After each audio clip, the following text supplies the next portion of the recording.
So good morning, everybody. Welcome to the Minnesota Breastfeeding Coalition workshop for this fall. We had one in September. This is the November fall workshop. So to this fall. And if you're here to learn about self-efficacy and supplementation, then you're in the right place. Our presenters are all ready, and I'll just get started. So just a moment to acknowledge where we are and the land that we are all on. We at the Minnesota Breastfeeding Coalition, we acknowledge that each person here in our virtual meeting, we are on land that has been the traditional home of Native Americans. So this unceded land is home to over 10,000 lakes. And the wonderful river that is called the Father of Waters by the Ojibwe and the River of the Falls by Dakota people. This land has been home to many Native communities and is now home to 7 Ojibwe reservations and 4 Dakota tribal communities. So we know that Native families have long known that breast milk is a baby's first medicine. And yet colonialism, historical violence, that has broken those traditions of breastfeeding for many Native families and communities. So we are dedicated to partnering with Indigenous families and Indigenous communities to reclaim and restore human milk as a first food and as the first medicine for all babies.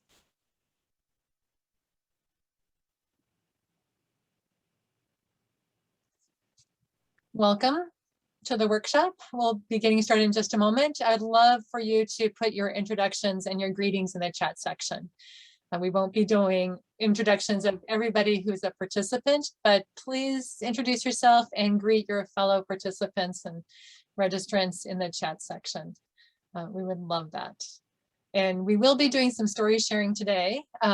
We actually bumped that to a little bit later in the agenda, but we're going to get started first. And the topic today is self-efficacy and supplementation. And we're going to get started with Marcia Mccoy. So Marcia is working at the state WIC office. She's an epidemiologist, and she's also one of the handful of founding members of NBC. We have several who are still active after 15 years in the leadership and the guidance of this amazing coalition. And we're so grateful to those founding members that have really stuck with the organization up until today. And Marcia's one of them. So Marcia, I'm going to just hand this off to you. Thank you so much, Linda. I'm happy to be with everybody this morning and just wish that I could see you as I talk to you, but we'll get there eventually, I hope. And I'm happy also to be going first because data is not the sexiest topic, but it's very important because it helps inform us on where we are and where we want to go. So I'm just going to give some updates today on a few different topics. So the objectives are to look a little bit at the disparities in breastfeeding rates in Minnesota and what the impact of the pandemic seems to be. And then also we're going to look at Minnesota's MPINK scores because the CDC just recently released the latest MPINK survey results. And then I'm just going to give a little peek at what we're seeing in the Minnesota WIC program with donor milk usage. So I'm sorry, this is kind of a busy slide, but it has a lot of information. So I'm going to just kind of go through it a little bit. If you look on the left, this is data on all infants that are born in Minnesota. And here it's divided into those that do not participate in WIC and those that do participate in WIC, which is kind of a rough estimate about how mothers are doing in Minnesota based on their socioeconomic status. So obviously the WIC participants face many more barriers to breastfeeding, and challenges are more likely to be returning to work really quickly, more inclined to be working in jobs that were considered essential where they were not allowed to work from home, whereas people with more economic resources tended to be also those who could stay at home, and they have been able to be with their babies more. So what you can see from this is that for people who are of better means in Minnesota, most groups are doing really well, and they're hard to distinguish from each other. When you look at WIC participants, you see much bigger gaps, and you see that every group among WIC participants is not doing as well. There are a lot of numbers on this slide. I just wanted to include these because the marks that have numbers with them are the year that each group had the highest breastfeeding rates. So the second thing you can see from these slides is that for most race, ethnicities, and cultural identities, the best year of breastfeeding initiation rates was back in 2018. So what we saw was a little bit of fall off in breastfeeding rates even before the pandemic hit. But then you can also see that when you look from 2019 to 2020, those that were already struggling or not doing as well with breastfeeding had more declines. And one little piece of bright news on these slides is that you can see that for the two groups that have the lowest rates in the WIC, among WIC participants, which is the orange is the Hmong community and the navy blue is the American Indian community. They both actually had improved breastfeeding during the pandemic. And I like to think it's because those are the two groups that now have in Minnesota active coalitions working on breastfeeding in their communities. So the Indigenous Breastfeeding Coalition and the Hmong Breastfeeding Coalition.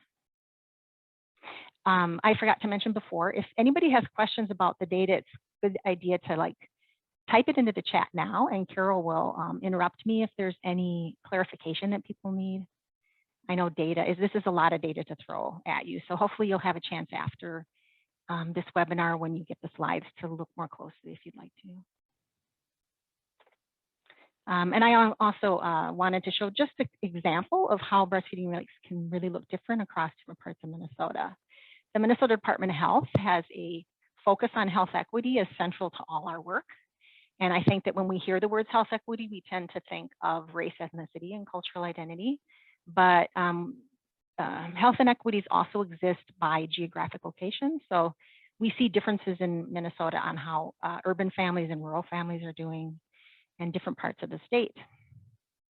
And we also, like I highlighted in the previous slide, we see big disparities by socioeconomic status, and sometimes bigger disparities than we see by race and ethnicity. So this is just two examples, the Southeast region and the Northwest region. And you'll notice that the Southeast region generally has higher breastfeeding initiation rates, but that their rates have been falling somewhat in some groups since 2018 or 2017. And then in the Northwest region, which has lower rates, they've actually done for their region comparing to their prior years, did pretty well during the pandemic. So it's a little, we don't know for sure exactly what the effects of the pandemic are, but we do know that anecdotally we hear that there's a difference between people that have more being able to do better and people that have less not doing as well. But for this slide, like for the Southeast region, I'm not sure how much this has to do with the pandemic and how much it has to do with perhaps some of the focus being taken off of breastfeeding in the last few years. I know that in a lot of hospital systems that were focused for a while on breastfeeding more, there's been something of a drop off as they've focused on other things, including the pandemic, obviously. So if you're interested in having more data about how breastfeeding rates are trending in the state of Minnesota for all infants, I've included these links to our data. And also I wanted to let people know that you can request information from us about a specific hospital's initiation rate. So if you work in a hospital, we can supply you with the breastfeeding rates by race and cultural identity for your specific hospital. Or if you have other data requests, you want to learn more about regional breastfeeding rates or anything like that, you can submit a data request for the Minnesota WIC program.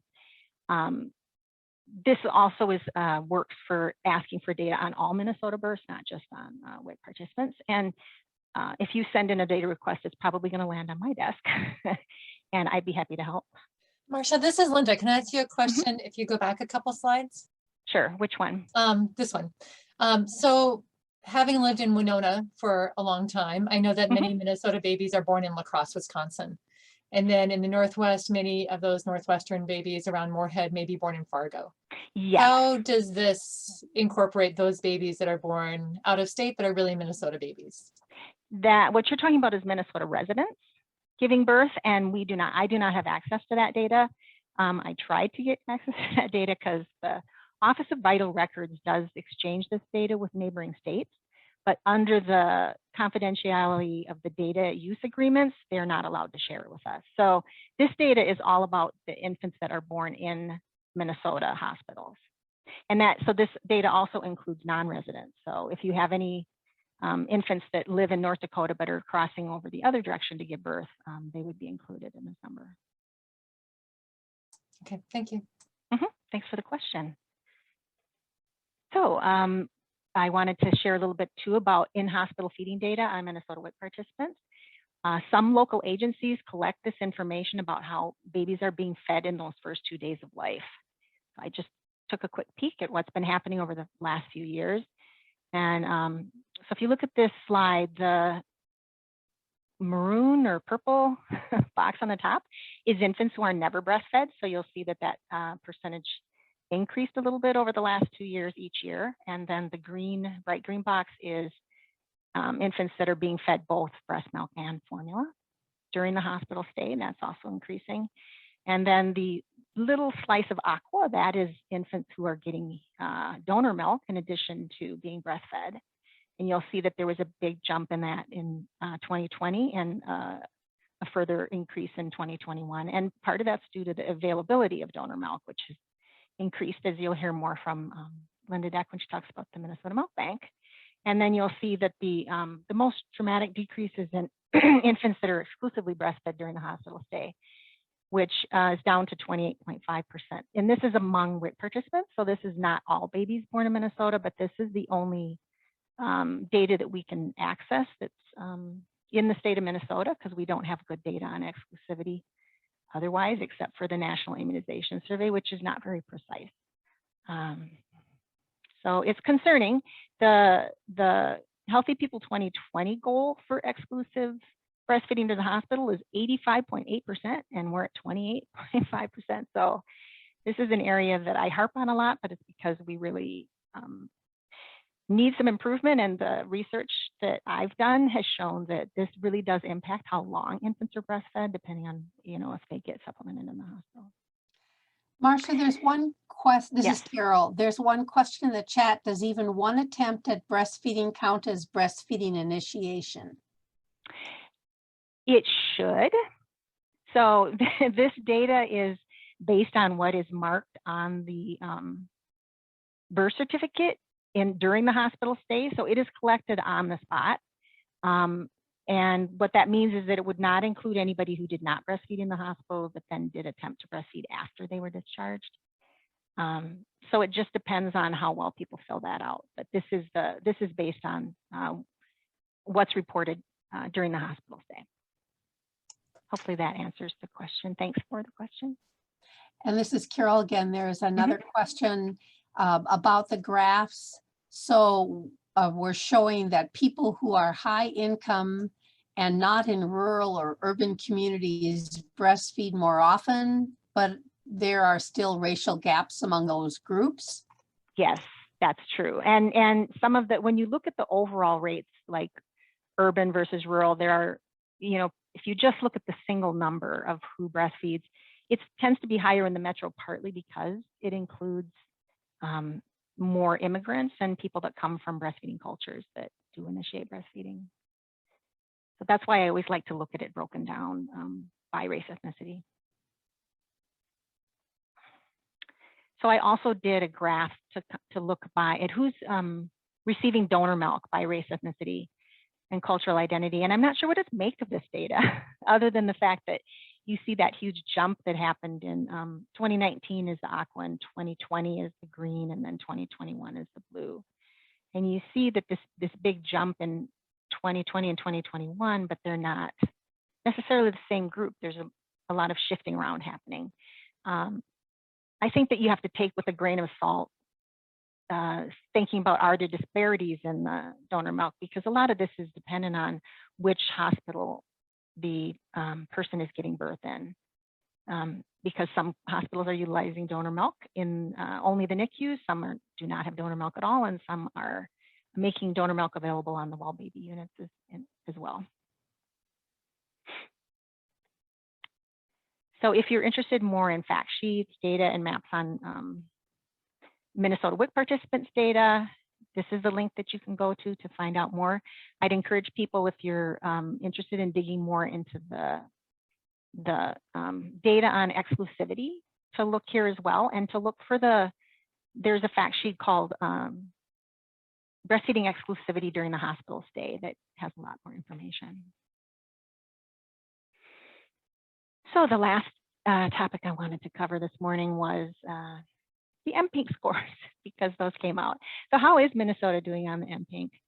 I just want to mention that when I first joined the Minnesota Breastfeeding Coalition, which was back in 2009, maybe, quite a while back, the MPINK was really, and over the first couple of years, there were a couple things that came out in 2011, that really informed the work that we did and the direction that the Minnesota Breastfeeding Coalition took. And those two things were the Surgeon General's call to action on breastfeeding, which laid out a lot of goals and strategies for improving breastfeeding. And then the other thing was that MPINK score for 2011. We really used that to inform which areas in the state were most urgently in need of improvement. In 2011, we were ranked 19th among the 51 states, and I believe Puerto Rico is included. In 2015, we had improved our ranking up to 13th in the nation. And then the MPINK changed in 2018, so the scoring system changed. And so you can't actually compare the scores from the older MPINKs to the newer MPINKs. And this is why I went to looking at rankings instead of scores for those earlier years. So in 2018, our score was 82, while the national average was 79. And in 2020, our score dropped a point, while the national average increased 2 points. And so as of 2020, I had to go through and count them, but we are ranked 25th, which is exactly average. And if you look at that state total score, it tells you the same thing. Our score is 81, the national average is 81. We are average. And as was pointed out to me the other day, I think we Minnesotans, if we're prejudiced, one way we're prejudiced is we like to think we're always above average or exceptional. And right now we're, it's a little bit discouraging to see these MPINK scores. So I know this is a really busy slide, and I'm not asking you to try to read all the details, but I just thought if you go back later and read the MPINK in person, that maybe I could point out a couple things that you can look at when you're reading through it yourself. So the lowest score we got, and why we have fallen in the rankings so much, a lot of that is the institutional management score, where we only got 63 and the national average was 71. And the area where you really see it's low is, does the hospital have 100% of written policy elements? Only 1 out of 4 hospitals in Minnesota apparently has all the written policy elements that they should have. And to me, this seems like this would be a great place to focus some efforts if your hospital does not have the written policy elements it should. And this is for infant feeding policies, not just for breastfeeding, but for all infant feeding. And then the other place where the score was only 1 in 3 hospitals scored well was the hospitals requiring nurses to be formally assessed for clinical competency in breastfeeding support and lactation management. And then the other place where you see a lower score is in the rooming in score, which kind of surprised me, because I feel like I haven't gone back to look, but I feel like maybe this is another area where it might have dropped from the last time it was assessed. And what you're seeing is only a little over 1 in 4 hospitals is reporting that routine newborn exams, procedures, and care occur in the mother's room. And I know that this is a difficult measure to work with, because it asks for hospital routines to be more time consuming and more difficult, or maybe just perceived to be more time consuming and difficult for the nurses and the clinicians that are already strapped and overworked and overscheduled. But this is also optimal maternity care to be able to have these occur in the mother's room. So another area that would be a really great place to focus if people want to be doing quality improvement. So does anybody have any other questions for me? I think Marcia, this is Linda. I have a couple comments, I think. Sure. One is back at I can't remember which slide it was, where you said, don't know how to interpret this slide. But just a comment on the role of data is, this is a way to spark curiosity.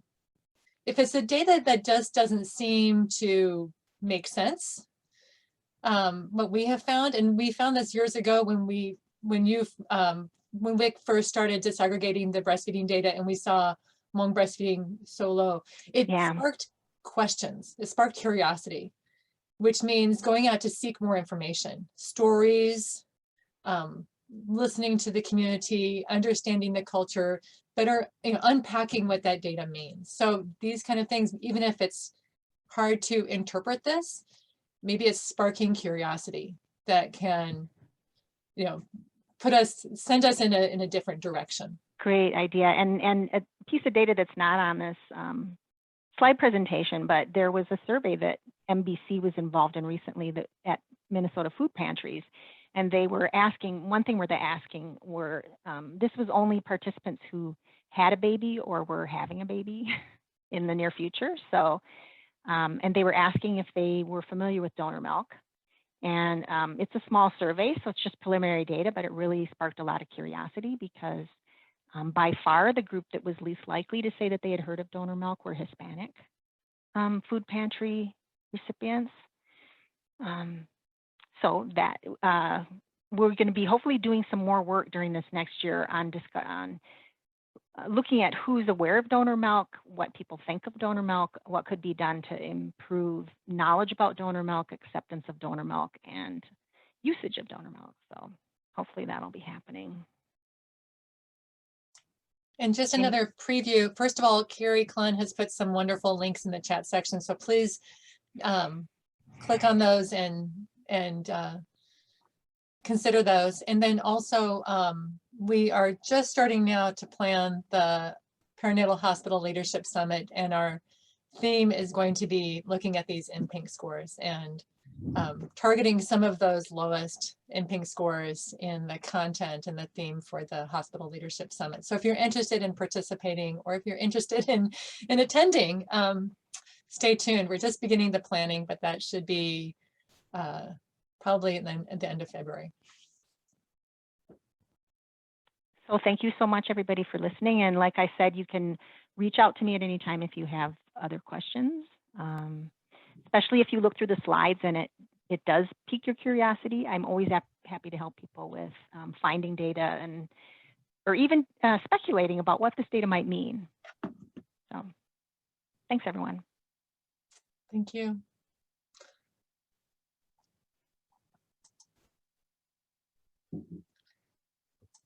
Our next presenters are Jeannie Freeby and Linda Deck. And Jeannie's going to go first. She's a lactation nurse, outpatient lactation consultant with Centricare in St. Cloud. She's on our board of directors for the Minnesota Breastfeeding Coalition, has been for the last 2 years, and she'll be moving into the chair-elect position next year, which means in 2023, she'll be the chair of the board of directors. And Linda Deck is the executive director of the Minnesota Milk Bank for Babies, which is a new entity, maybe not so new anymore, but it still feels very new and it's exciting. She's also one of those founding members of Minnesota Breastfeeding Coalition that has stuck with the coalition these 15 long years, and so excited to have her continued leadership and guidance in the organization. So Jeannie, did you want to share your slides?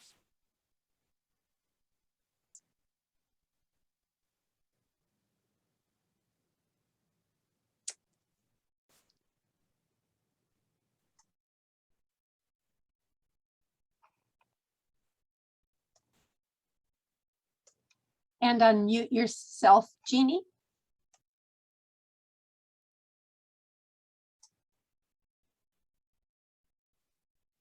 Okay. And then do you have it in slideshow mode? I feel like I do. Sorry, everybody. Okay, that's fine. So this is my first rodeo. I know, and it's really, you're doing a great job. So up at slideshow, click on slideshow, and then from right there, and then over on the left from beginning.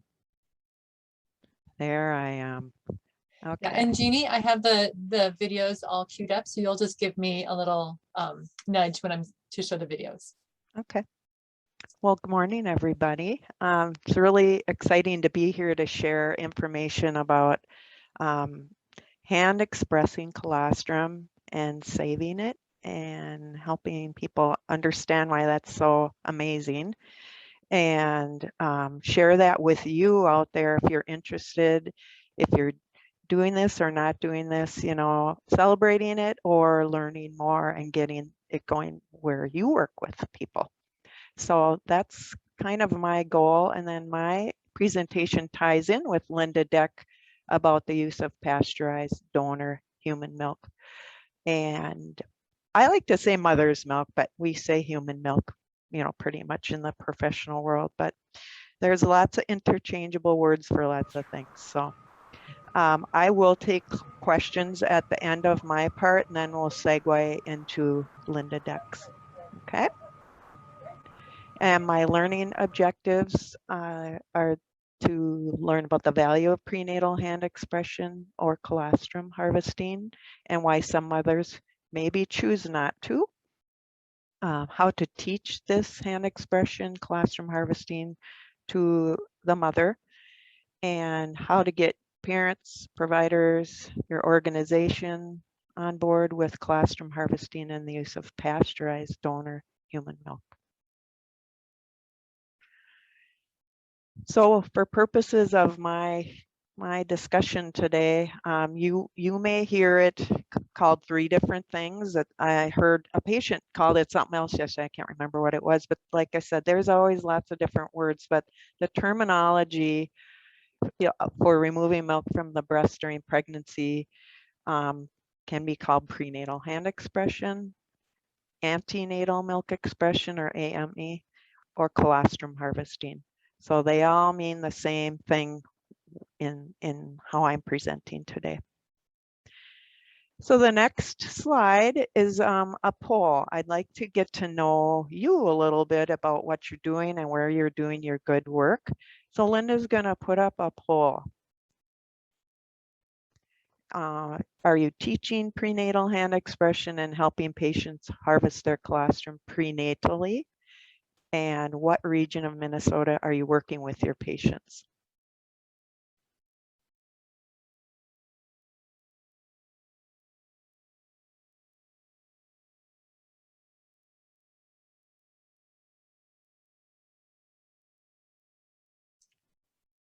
So just over half have responded. So remember, you have to answer both questions and then submit your answers.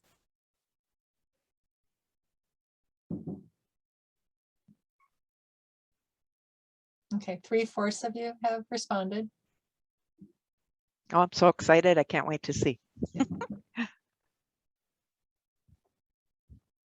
Okay, well, it wasn't quite everybody, but we're just going to end the poll and see what it looks like.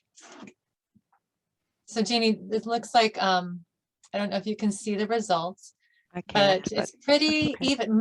More people not than yes, but there's also maybe a 1/4 of the participants who are just not working with prenatal patients. And any comments on that? And then we have lots from the metro, many from central Minnesota, northeast, northwest, and a few from the south.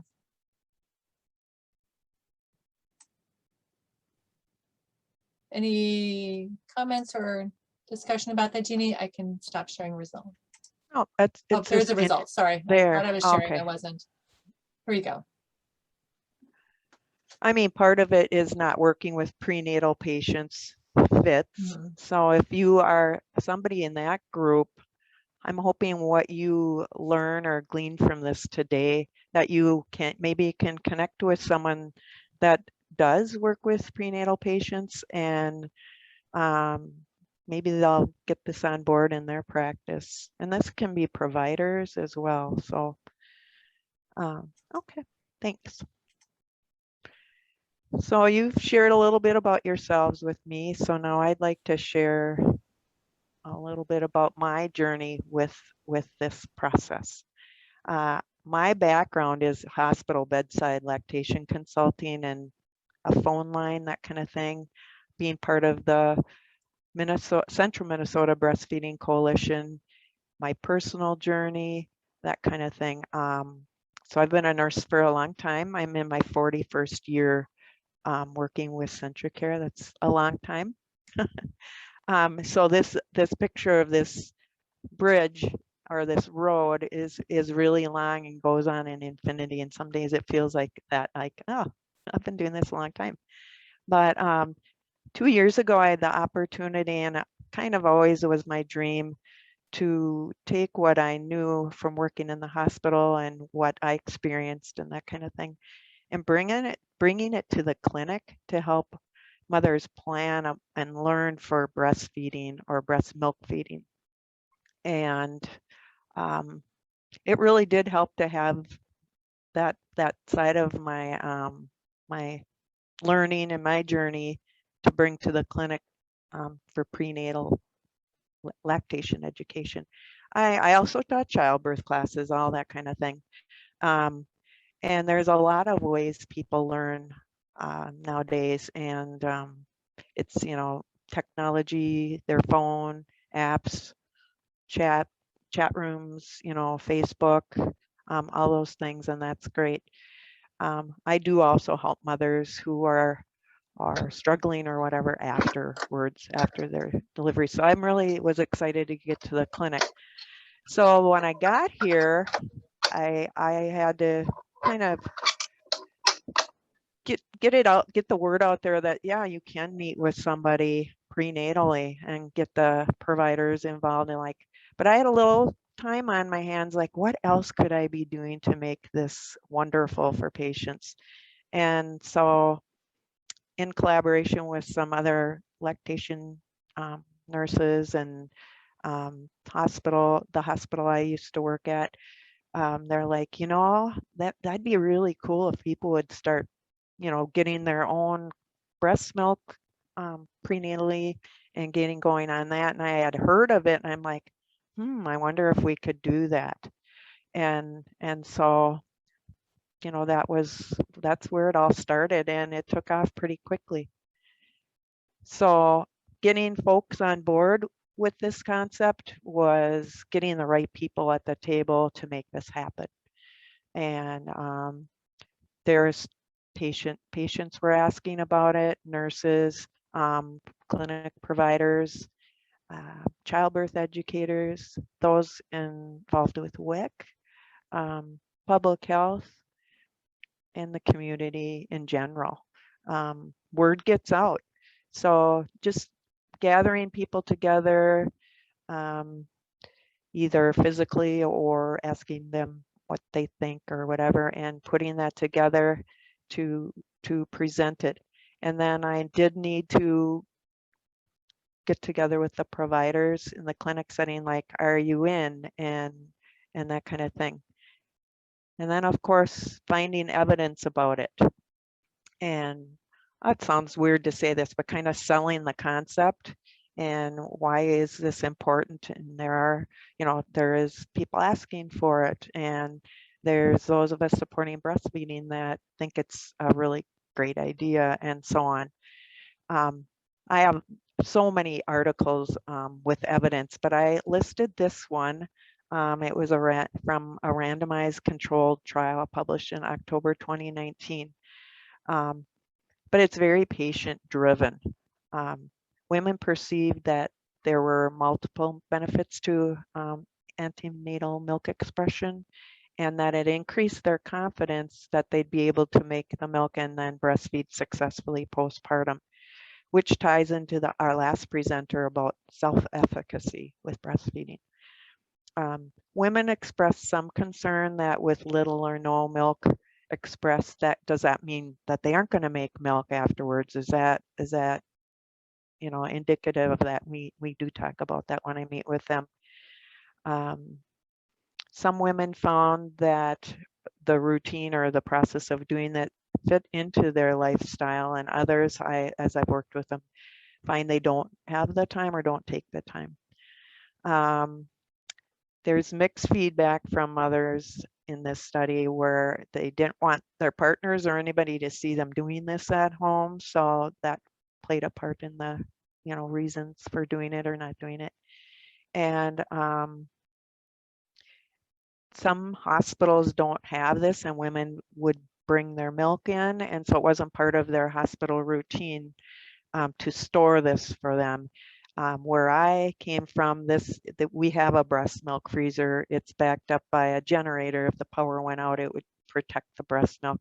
So if you are in a facility where there isn't such a thing, that can be kind of a barrier and things like that. But one of the quotes from this is, a mother said, "It gave me so much confidence," and it was her first time. And so that's really, really cool, really important. And I've heard that from people I've worked with.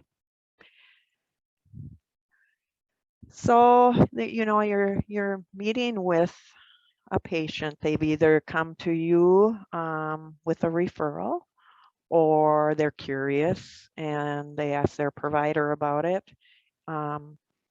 I usually meet with patients at 28 weeks. I use the 1-hour glucose test time where they have to sit around and while they've drank their good stuff, and then they get their blood sugar test an hour later. So I make use of their time sitting there.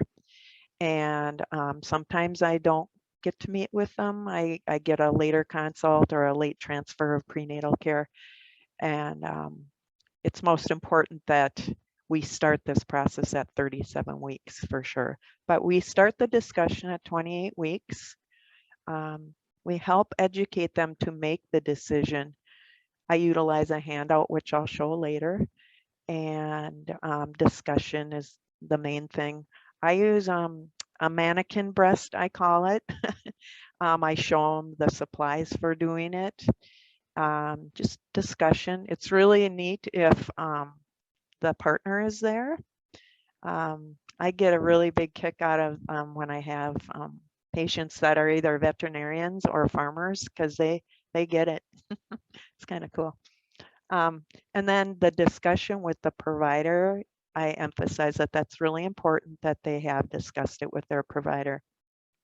I do have to look in their chart if they are at risk for something like placenta previa or history of preterm labor or twins, triplets, things like that, that you have to really be careful that, you aren't starting this too early. Nipple stimulation and touching the breast can cause the uterus to contract, that kind of thing. Benefits for doing this, I discussed that, to have colostrum for managing infant hypoglycemia, to help the mother avoid using formula for supplementation, to avoid early weaning, because there's a 2 to 3-fold risk of early breastfeeding cessation associated with formula supplementation when it's started in the hospital. It teaches the mother how to learn how to do hand expression. The first pump known to humankind was the left and the right hand. So you can do a lot without a machine. And that does bring me to something I don't really have on the slides, but I want you to take note that I do have women ask me, why can't I just use my pump to do this? And for one thing, your hands do a much better job at removing colostrum because it's thick and low volume. But the machine or the pump robs you of the colostrum. The droplets just stick into the little tiny parts. You can't even collect it.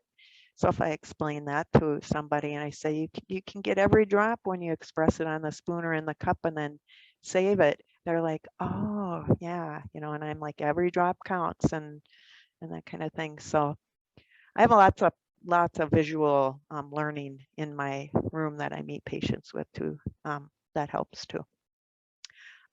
There are concerns that it will cause preterm labor, and that's because oxytocin kicks in with nipple stimulation and can cause the uterus to contract. So the learning point is we don't encourage people to start doing this till 37 weeks, and we explain that. can lead to the doubt in the mother's ability if she doesn't get any colostrum when she's trying to harvest. So when I implement this with them, I'm like, if you don't get anything, give me a call. We'll talk through it, and because I don't want you to get the wrong impression that you're broken or your breasts don't work. That we can, maybe it's learning technique again. And there's really no established evidence to support that this leads to the onset of lactogenesis 2 or your milk coming in. We do think that's possible, but there needs to be a little more data about that. But it makes them have more colostrum than that they'd have if they had not done it. And it doesn't take away, if they don't do it, or if they do it, it doesn't take what they would have had after delivery away. It doesn't deplete what they would have had. I hope that's making sense.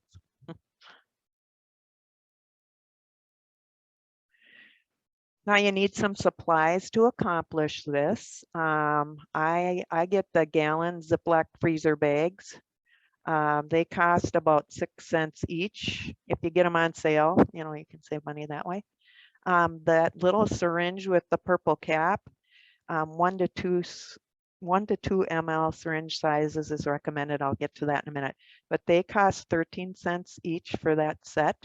And then the little med cups are really, really cheap, as you can see. And there's variations of all these, but the reason we use the 1 to 2 ml syringes is they only collect small amounts, and they only need small amounts in the beginning. Yes, there are mothers that have more colostrum than others when they do this process, but they probably have had a baby or two before.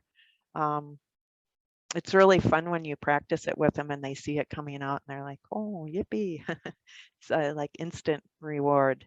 So the 1 to 2 ml syringes is about half. Well, the baby's stomach in the beginning holds about 5 mLs. So, 1 to 2 of these might be if they need to just top off a little bit to feed it to their baby, but sometimes they need more. But anything's gravy. So that's why we use the syringe of that size. We do provide these supplies at the clinic. If you're working with somebody prenatally, but you don't provide these supplies due to budget or whatever, you can tell them they can buy the syringes online. It doesn't have to be a med cup, but some people just have these because they've had a baby and they bought infant Tylenol and they still have their little cup, but any little cup can do. In the Ziploc freezer bags. It could be a breast milk freezer bag. They stick the syringes in to keep it and freeze it to save it to use later. So there's ways around it without, but our clinic does provide this for them with the education. So I have a handout we give.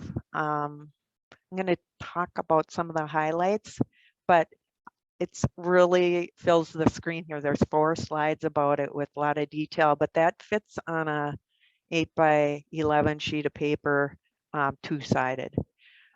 What I do is I highlight what seems to pop for me to talk people through it, but we do go through this handout and I talk as I go. I demonstrate with the supplies you just saw on the previous slide with the mannequin breast. I have mannequin breasts of different colors. So I have one that's kind of a lighter color, white, and then the darker color to kind of accommodate the population you're working with and make it seem more normal and that kind of thing. So I like to describe what it is so they understand. I have some people come and they know everything. They want to tell me, and I think that's kind of fun. And then there's some people are like, I have never heard of such a thing. Some people bring their mom or their partner, but the grandmothers to be or whatever, they're like, what the heck is this? I've never heard of this. And that's always kind of exciting to get them on board. Or they're like, yep, I never had any of this. No wonder I quit breastfeeding, stuff like that. So it's really, really fun.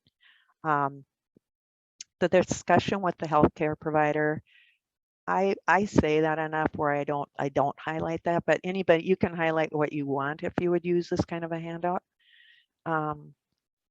It's important that they really know that they don't start it till 37 weeks.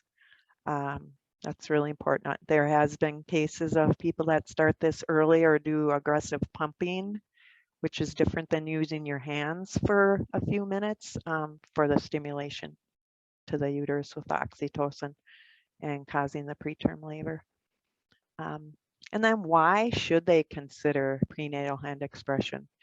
One of my testimonials, she says something about, like, when I talked to her about this, I don't want to spoil it, but it's like, she's like, really, there could be something wrong with my baby. They need extra food. So I try to just talk about, there are women who may need to consider supplementing, and we'd love it to be your own milk and turn it around that way.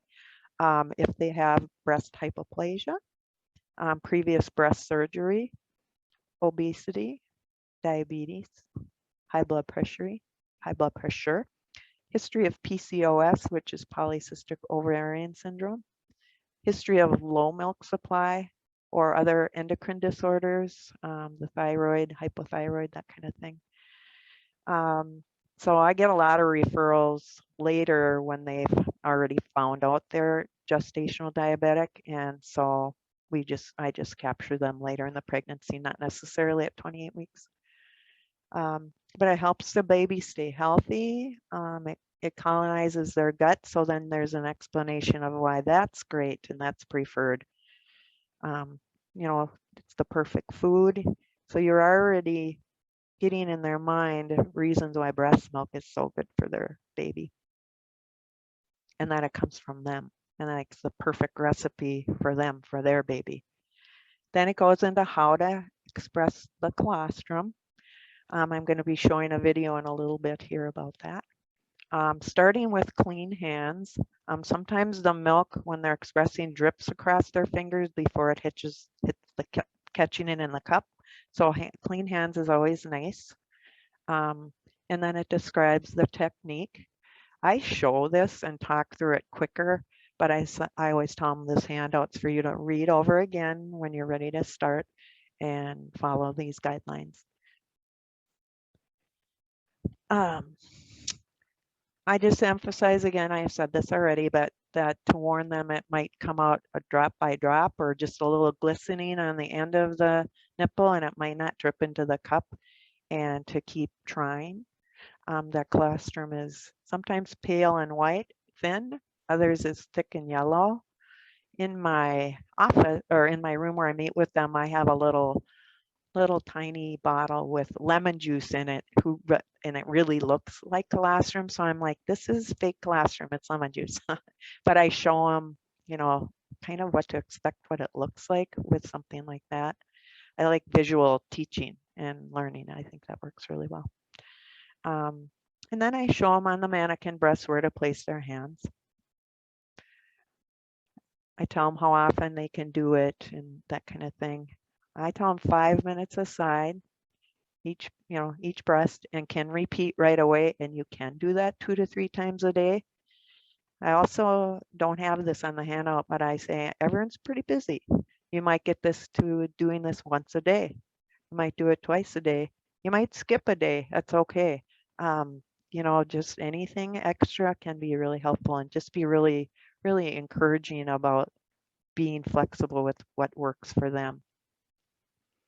And on the bottom of the handout is the hand expression video link, and we're going to look at that next. I'm not quite ready, but just that they know how to freeze it, that they should freeze it. I give them labels for it. We print labels from the hospital because it has their name, medical record number, and when our patients are in clinic, their medical record number matches what's in the hospital because we only have one hospital. So how you would have them label it is maybe just their name and the date. If you aren't having a clinic where their medical record number is shared across I don't know, a thing like Epic. I don't know how else to explain that, if that makes sense, I hope. Otherwise, ask questions. But we provide the labels as well. We tell them to freeze them in the Ziploc bag I give them, and then pack it in ice and bring it to the hospital and tell the staff that your wishes for what you want to do with it. And by now our hospital, our staff knows this.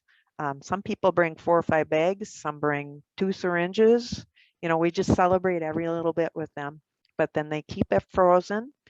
They match the name band number with medical record number to the milk that's brought back to them if they need to use it. The nurses help them warm it up. And I wish I had a picture, but we bought colostrum spoons. They hold 1 syringe full. We don't tell them to shoot it in the baby's mouth. You know, we have them sip it off of a spoon, or they could use a cup.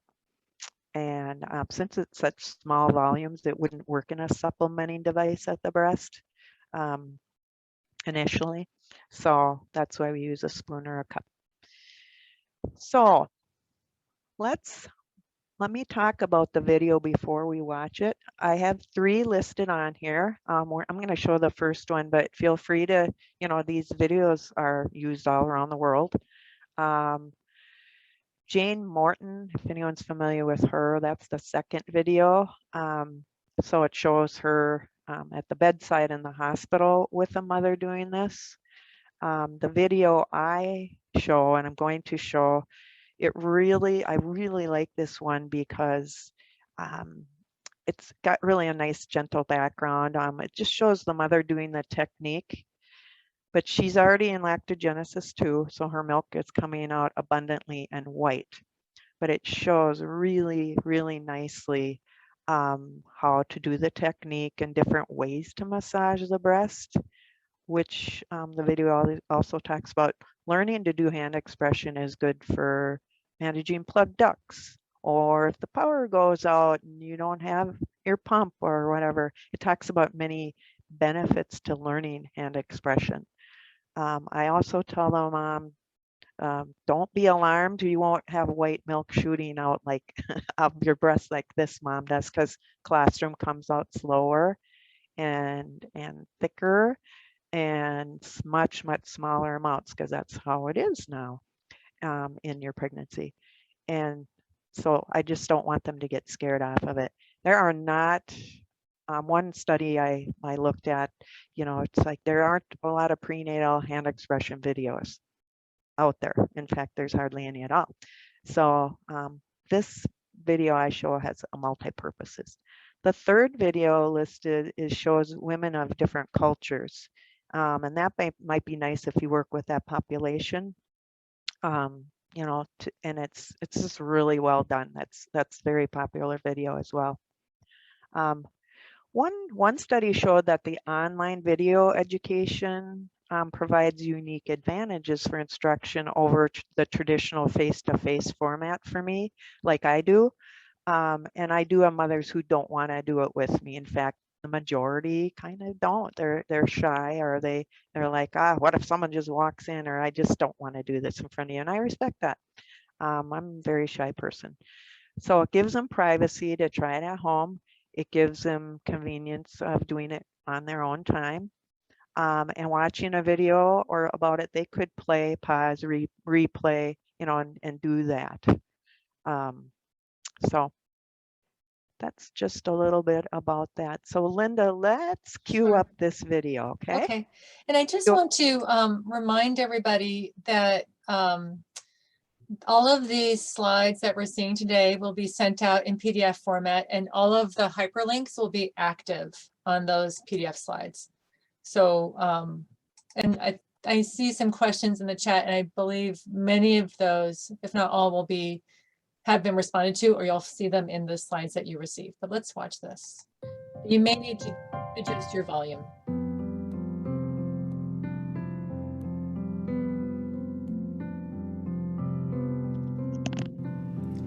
Every woman has a different journey throughout her breastfeeding experience. Breast massage and hand expression have been used throughout the generations and in different cultures to assist in that journey. At times during breastfeeding, a mother may find hand expression helpful to empty her breasts. It can be helpful when the breasts are full engorged, or with a plugged duct. Many mothers find that using hand expression before and after pumping will help them empty their breasts better. It can be useful when a mother is separated from her infant and in cases of emergencies or natural disasters when electrical power is not available. Hand expression is simple, free, and can be done at any place and any time. To hand express, start with a light and gentle massage of your breast. Make sure your hands are warm. You can roll your breasts between your hands with one hand underneath the breast and the other over. Massage can also be done when kneading the breast with one or both hands. Or you can use the fingertips to gently tap and massage all over the breast. Rolling the breast very gently, combined with kneading and gentle tapping, all help to stimulate milk letdown and help ready the breast for hand expression. Start by positioning your fingers in a straight line with the nipple. Bring the fingertips together while gently compressing behind the nipple. As needed, adjust the position of your fingers while looking for the location which produces the most milk. Continue rhythmically. Adding a third finger with your other hand may help improve expression.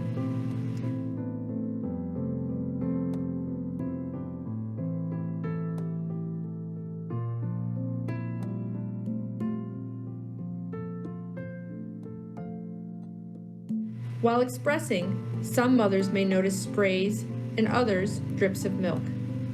Here, the mother is expressing herself using a pattern rhythm. When milk stops flowing, gently massage and reposition the fingers to assist milk drainage from other areas of the breast. At times of engorgement or plugged ducts, breast massage with olive oil may provide more comfort for the mother. Massaging with gentle hand strokes directed toward the armpit may help reduce the swelling. Apply pressure similar to that a mother would use to rub lotion onto her skin. Reducing swelling helps improve milk removal.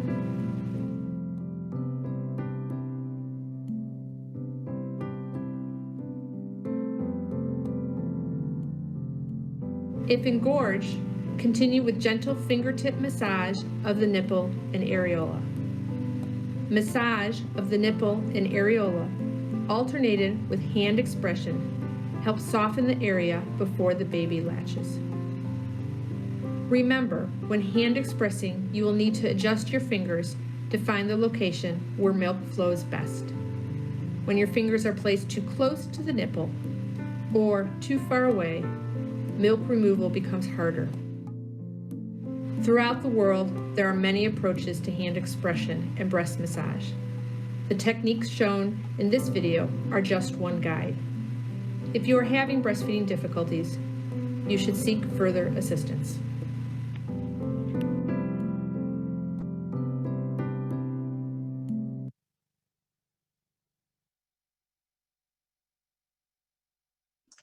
Okay, Jeannie, feel free to share your slides again. Okay. Can you see it? Perfect. Isn't that video great? I just love watching it. Okay, so next up is some testimonials from two mothers that actually reached out to me. I didn't reach out to them. It was just so cool. Linda's going to show them. I just want you to know, I also have testimonials from nurses, and one she communicated with me that she just has worked with patients who had come in to see me, and that it just made those moms feel more relaxed and prepared, and they notice a difference in mothers and being engaged and sticking with it and breastfeeding, that kind of thing. A provider noticed that when they reviewed instructions for home about breastfeeding and supplementing, that they mentioned they met with someone with me prenatally, and that they're excited and they seem more motivated and confident. And so that's really good to hear that too. So let's go with the testimonials that we have recorded.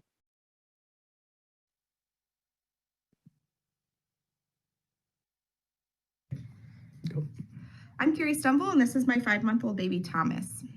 I am a mom of 2. I have a 2-year-old son named William. When William was born via C-section, I knew I wanted to breastfeed, but we had a tough go at it. He didn't latch at the beginning. It took a month to get back up to birth weight. We had to supplement, and I had a pretty low supply. When Thomas was born, I knew I wanted to breastfeed again, but I was hoping we'd have a little bit of a smoother start. At my 28-week appointment, we found out about colostrum harvesting, and I thought that that would be a good option for me. I met with Jeannie from Centricare, and she told me about it, and it sounded like I was a good candidate, that it could help my latch if I ended up having a C-section again. It could also help with my supply.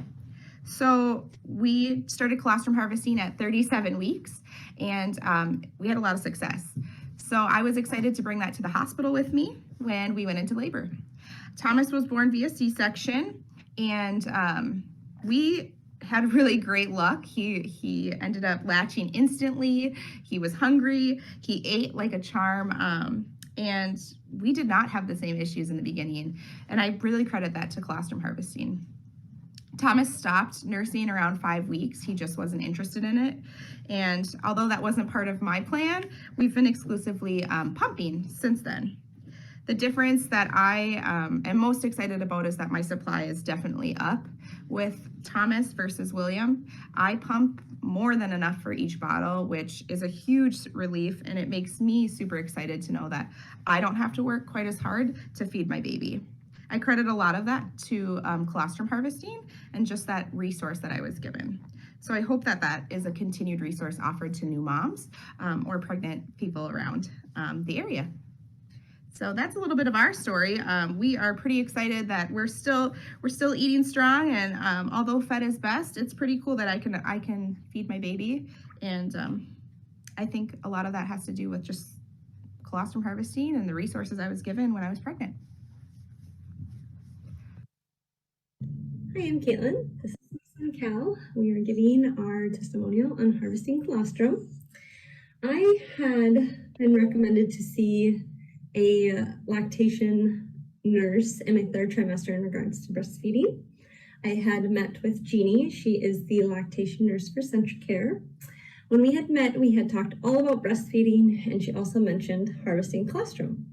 I had no clue what that was. I barely knew what breastfeeding was. I was a first-time mom. I didn't really know what to expect.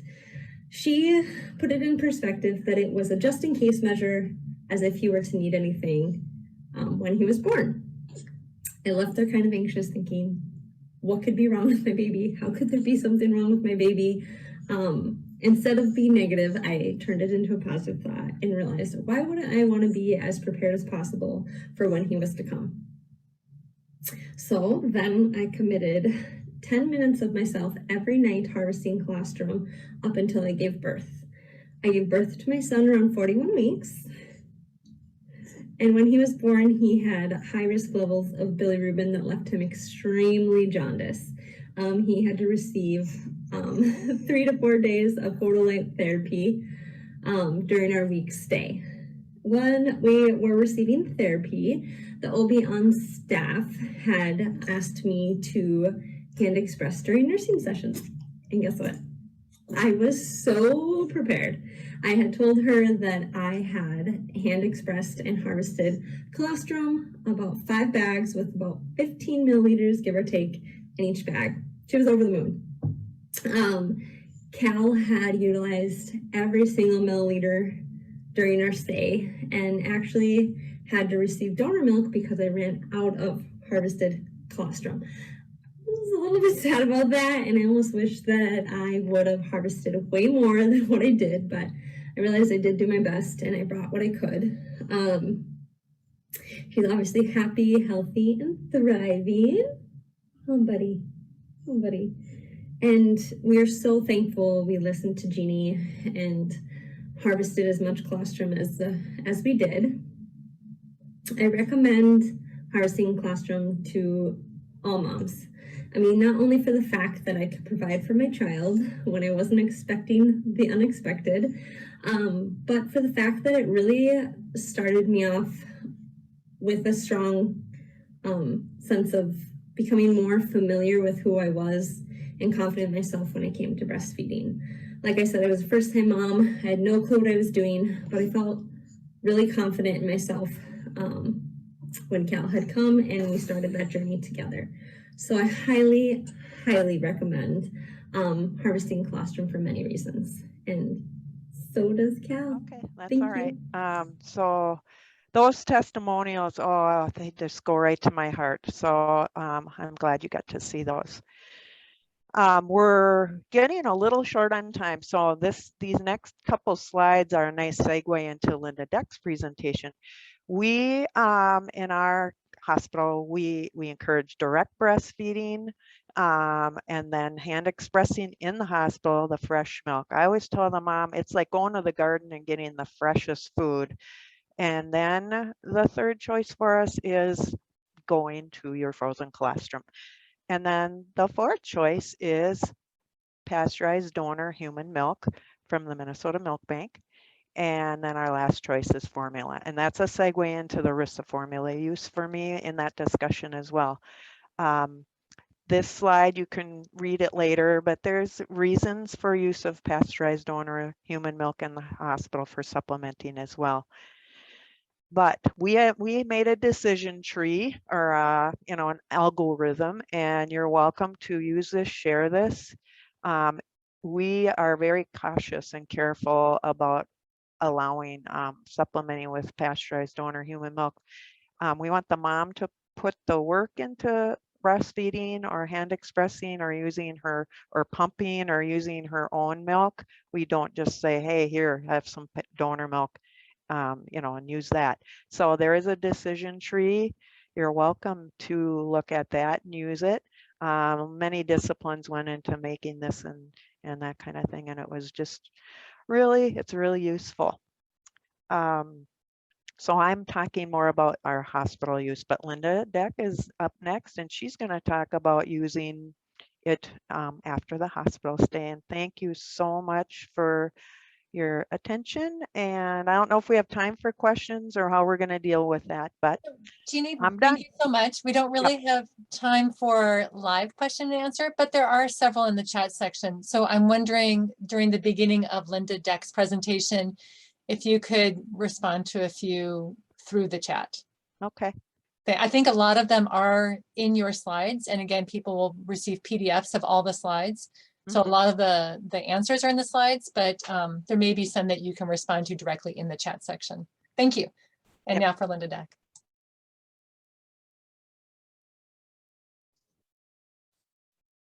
Okay. Are my slides up and can you hear me? Yes and yes. Okay. Yes. So yeah, as in addition to, and I'll just jump right in, to the antenatal milk expression, supplementing with pasteurized donor milk is an option.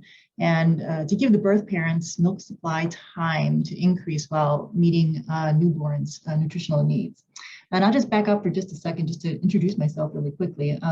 I'm Linda Deck. I'm the director of the Minnesota Milk Bank here in Golden Valley, and have been here since 2019.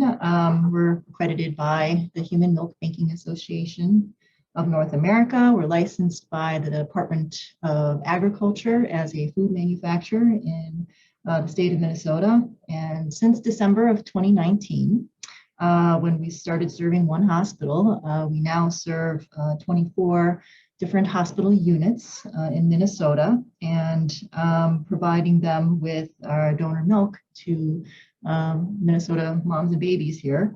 So when Marcia talked about the data about donor human milk use in hospital, I can see why maybe that's a reason why it has increased in terms of it now being more available, perhaps.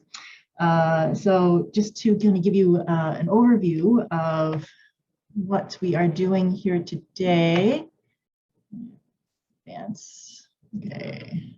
Oh, okay. Now, click on that. To follow up with Jeannie's talk about one way of supplementing.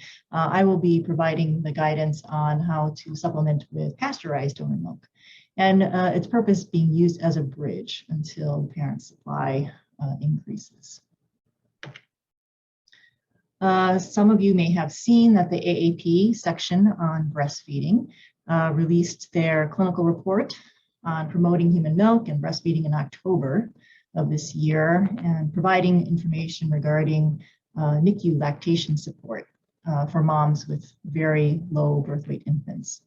So, and to sum it up, mom's own milk or mother's own milk is the priority. Pasteurized donor milk is recommended when mother's own milk isn't available or low. And pointing out that support and continuity are key to helping these parents bring in a good supply. In addition to the reasons Jeannie mentioned in their hospital protocol at St. Cloud, other uses for pasteurized donor milk include, being a bridge until mom's supply increases. And by using donor milk, it reduces exposure to formula or cow's milk formula to the gut, which then would avoid altering the baby's gut microbiome. It's interesting to hear how many families know about this and how important it is to them to minimize baby's exposure to another mammal's form of artificial baby milk. So it helps to emphasize the importance of human milk, just as Jeannie mentioned about the importance of colostrum while she educates about it. And the reasons for it in terms of its bioactive properties, its immune protection, that kind of thing.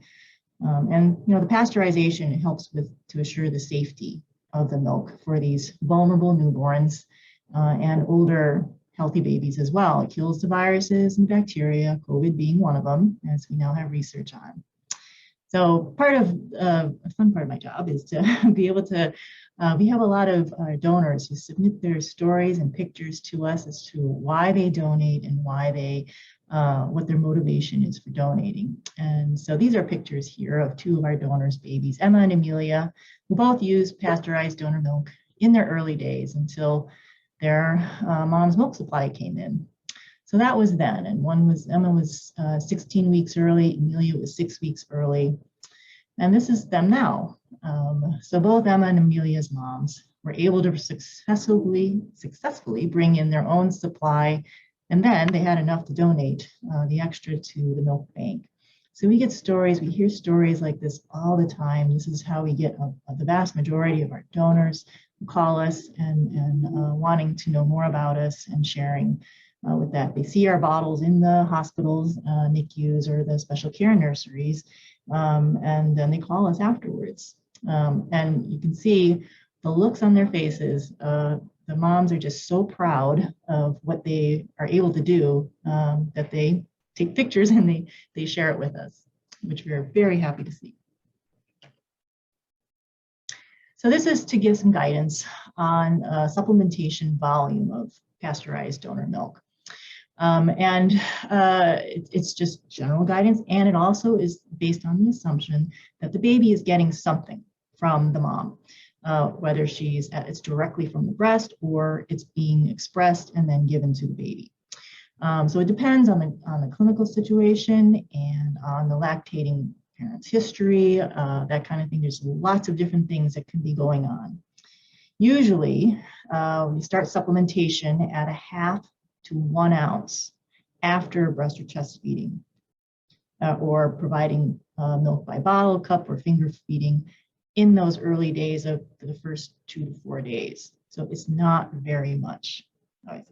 So besides doing weight checks, educating about the signs of getting enough, following infant cues, and paced bottle feeding are very helpful if a bottle is being used. And paced bottle feeding videos are out there in abundance. If you have a favorite one, please put it in there, because as you know, some babies can consume a bottle quickly and what's in that bottle very quickly. So learning to pace that can be very helpful. Volume increases to 2 ounces per feeding by around 7 days. and then 4 ounces per feeding by a month. And as less volume will be needed as milk supply and milk transfer at the breast or chest increases, which is what we want to encourage. The important thing is that pumping and hand expressing are always needed after feeding to increase the supply when donor milk or any supplement is used, if the intention is to provide all milk, mom's own milk. If little or no milk expression is done while the baby is getting donor milk or supplement, it will result in a low milk supply due to less than optimal milk removal. So I included the link to the ABM supplementation protocol number 3, which was put out in 2017. And that will be a live link in the handouts, and I'm sure many of you are familiar with it. There's guidelines about how much to supplement and when. And the important thing is that the baby is watching those cues and checking the weight and those kinds of things that we are very familiar with. Some other tips for using donor milk as a supplement, just to sum it up, lactation support is essential when donor milk is used, so we can get to the other side and help the parent get to the other side of the bridge and off on their own. So giving families specific instructions, and I say families because a lot of times we end up talking to the dads or the partners or the grandmas kind of thing. So giving them specific instructions about increasing volume, their own milk volume after discharge, and that they do need to pump or express every time donor milk or some kind of supplement is given, and having that discussion about milk removal and how that increases supply, and using that bridge, using the donor milk as a bridge, because without that, it compromises their future milk supply. So this is not the resource, or this is not the opportunity for mom or a parent to be able to sleep 8-10 hours a night kind of thing, not in the beginning at least, until the milk supply is well established and things are up and running. So this is a mom and Ryan who are shared their story with us about why she became a donor and her son's need for donor milk before his heart surgery, and that she was able to give back, and she always wanted to be able to do that with us. So I know Owen here isn't a newborn, but it's what every LC would love to see when helping a mom and a baby to breastfeed.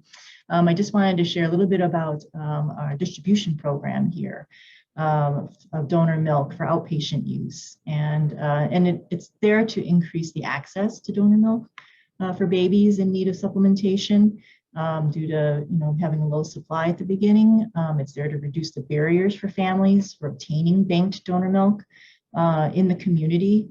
So we're in Golden Valley, and that's one site in the metro area in the state. So we're trying to make it more accessible that way. And it allows for them continuity of having donor milk available if they were using it in inpatient to postpartum, to outpatient. So this is on our website now, freshly on our website of our distribution sites. It's under a tab called Receive Milk, and this link down here on outpatient distribution sites is live. And it lists the 5 sites that we have currently. Most of them are in the metro area right now, and their hours, their locations, their availability, their requirements, which need to be, they're a little bit different by site, and they're different in terms of the amount that is given. And there's different reasons for that. But general guidance is that 2 to 5 bottles in the days after discharge can assist, help a mom to bring in her supply. And if it's near a weekend or a holiday, that's when perhaps up to 10 bottles could be good to recommend as guidance. If there are larger amounts, or this is a situation where the mom perhaps or the baby has a medical condition that keeps milk supply from fully coming in, then those typically now are referred to us at the milk bank. We can handle the larger amounts. We process it here. The vast majority of our milk goes to inpatient hospital units and then to our distribution sites when the milk is available. So our distribution sites, large orders can sometimes wipe out a distribution site quickly. And some of our sites have very limited freezer space. So if there's a large order that comes through, typically what can happen is that they get referred to us. It also depends on their location and whatnot. So we try to work with the families as much as we can. Providing a printed prescription to the parent can be very helpful because to meet a Humana standard, any request of greater than 10 bottles requires a prescription. And even though in our state we currently don't have reimbursement for it, it is a Humana standard that we are meeting. And that's twofold. One is that if it's less than 10 bottles or less, it's seen as a bridge, and we don't want to create another barrier for the parent or the family. If it's more than that, they want to make sure that, one, there's a baby involved, and two, that there may be something going on. And if that's the case, hopefully they're in touch with their provider and getting assistance with that. The cost is somewhere between $18 to $20. There's a range for the 4-ounce frozen bottle, and it varies by distribution site based on what overhead they have to charge, that kind of thing. Fairview Specialty Pharmacy does free next day home delivery. So that's something to keep in mind. So it just depends on the family and their needs. I wanted to share a little bit about a pilot grant that we are starting soon to provide pasteurized donor milk as bridge support and to address increasing access and address disparities that we're seeing. And I think Marcia's data was a good example of that. The coalition applied for a grant through the Association of State and Territory Health Officials and funded by the CDC to pilot a program to have pasteurized donor milk available at a full-service food pantry. And it's a partnership that's with the coalition, Hennepin County WIC, and the Milk Bank. It's located at North Point Health and Wellness Food Pantry for clients with babies who are less than 6 weeks of age. They have a reported low milk supply, or they're separated due to illness or circumstances, kind of thing. And it provides 5 bottles at no charge, just like everything else at the food pantry, until the parent can meet their baby's needs. The beauty of having it at this food pantry is that they are very familiar with food and how to distribute it safely. They have freezers. They not only do dry goods, but they also do produce, refrigerated and freezer items. So they're in compliance with food safety guidelines, which is something that all of our distribution sites need to be. So by providing this donor milk as a bridge support, these clients are eligible for up to 10 bottles total. So they can come back an additional time, get 1 bag at each visit. And so, because we know, a little bit is good, too much can actually contribute to some low milk supply issues. And it also is the same requirement. Any amount more than 10 bottles requires a prescription from the mom's or baby's provider. And again, this is starting soon. The food pantry is waiting for staffing to increase so we can get this program up and running. It focuses on pregnant or new parents, again, babies less than 6 weeks of age, and who live in these particular zip codes. This is the catchment area around North Point's food pantry, where the vast majority of their clients reside. The providers in these areas include North Point Health and Wellness, North Memorial Hospital, and WIC participants who live in these zip codes. Like I said, here's the inside of the bag, where there's 5 bottles of the 4-ounce frozen milk. And we pre-pack these and add the freezer packs and the tags. These bags were purchased by a grant through WIC and provided for us. The Milk Bank is donating the milk from funds that were donated to us to assist those who can't afford the donor milk. And it includes storage and handling guidelines, information about WIC, and Hennepin County WIC peer breastfeeding counselors. Because, as you know, just giving them 5 bottles of milk and saying good luck was not the intent. It's also to link them to help, lactation support, in particular. So 2 peer counselors from the Hennepin WIC are associated with this program. Tanisha and Sierra have their information in each one of the bags, along with the storage and handling guidelines and WIC's general brochure about how to connect with Hennepin County WIC if they haven't already. These peer counselors can help them answer their questions about getting off to a good start, bringing in a good supply, the things that they were trained for, and then refer on to other lactation providers or support if needed. There's access to other peers who speak other languages. And at the milk bank, we have staff who can speak Spanish and Hmong, and we also have language line for other languages if needed. So here's another one of our donors and her baby.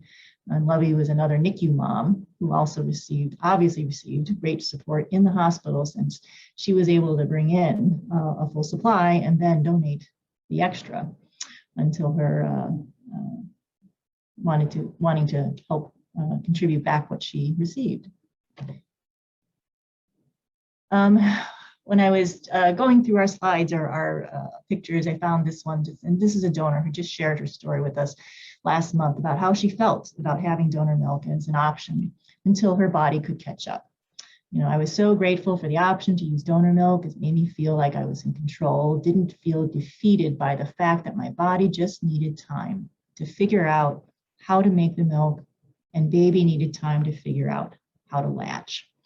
So, and obviously Patrick figured it out based on how he's doing and the milk that she was able to contribute to the milk bank. This is my last slide.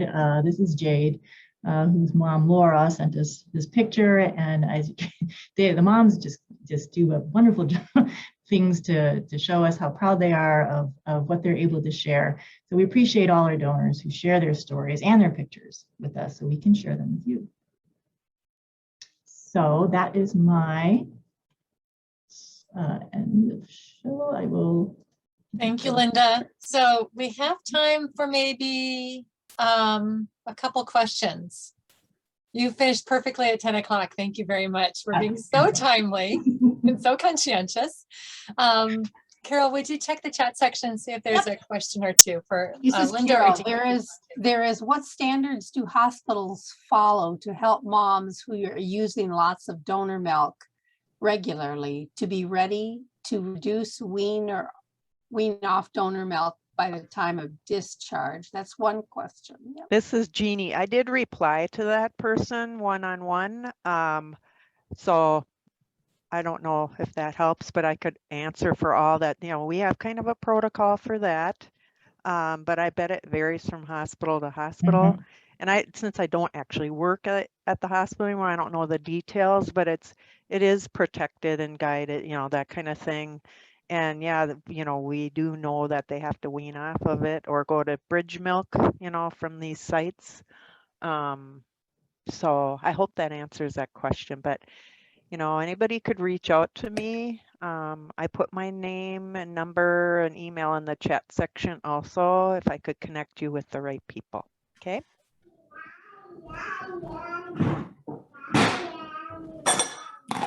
Perfect perfect little baby sounds for a segue. Thank you, Jeannie and Linda, and thank you, Marcia, for your previous presentation. I'd love for everybody to just take a few minutes to stretch your bodies, take care of your needs, get a snack, get that second cup of tea for the morning, and then we're going to be joined by Angela Williams-Schroden to talk about self-efficacy, which is really what we've been leading up to. When we talk about supplementation, we're talking about just confidence and feeling like you have agency, and that's all about self-efficacy. So please take a break. I'll pause the recording and come back in 10 minutes.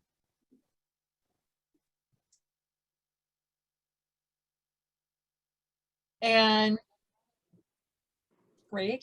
And I just want to welcome you back from the break. This is Linda Kopecki again with the Minnesota Breastfeeding Coalition. And I'm very, very excited to present Angela Williams-Schroden, who is with Centricare. We have a couple presenters today from Centricare. They're doing some wonderful things and really excited to share their experience and wisdom with all of us in Minnesota.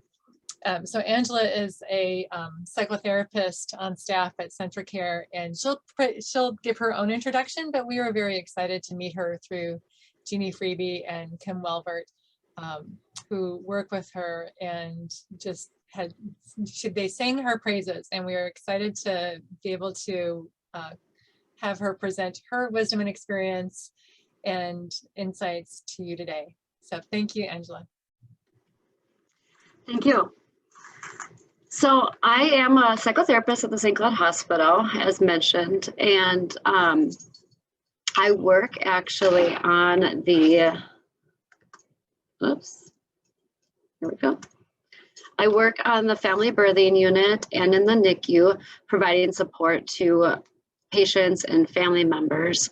You know, obviously in the NICU, it's more with it's the family members. And I've been doing this work here at the St. Cloud Hospital for, let's say I think I'm going on about 5 years. And I've been a psychotherapist for about 20 years. I really enjoy working at the St. Cloud Hospital with the moms and their babies and families, and really trying to help them with their mental health. And I've just started working more with building moms like self-efficacy, actually. But more or less, like, you know, when we talk about like self-esteem and confidence and such, as mothers as a whole. And so I was really excited to be able to do this.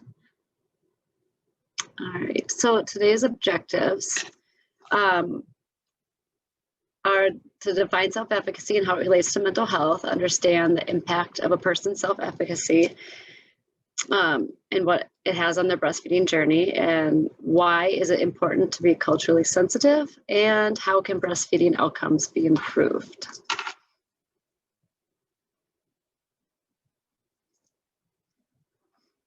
All right, so Linda, I'm going to start with a poll. I'd like to know kind of the demographics of the audience that I'm speaking to.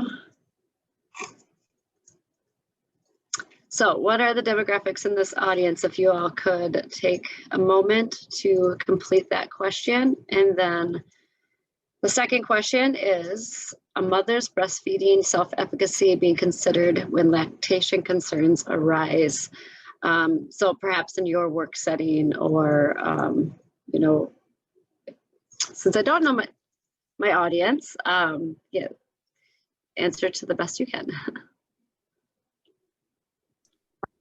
So we have about half the people have responded. Okay. And just give it a couple more seconds and people are responding. Remember you need to answer both questions and then submit your answers.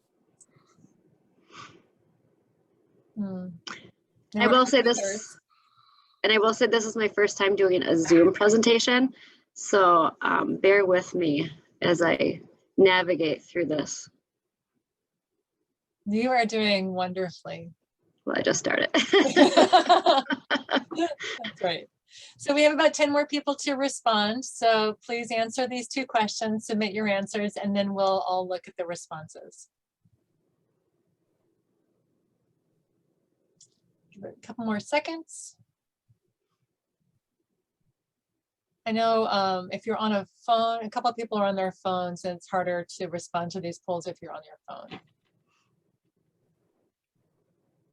Okay, so I'm going to, that's pretty, about 85% have responded. So I'm going to share the results.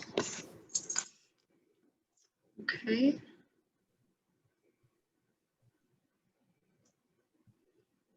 Okay, so half medical providers, nurse, doctors, et cetera, and half community educators, researchers, and that is about right. That's usually what we get for our audience. Okay, sounds great. We don't have any behavioral health providers in there. All right. Well, thank you all, and welcome.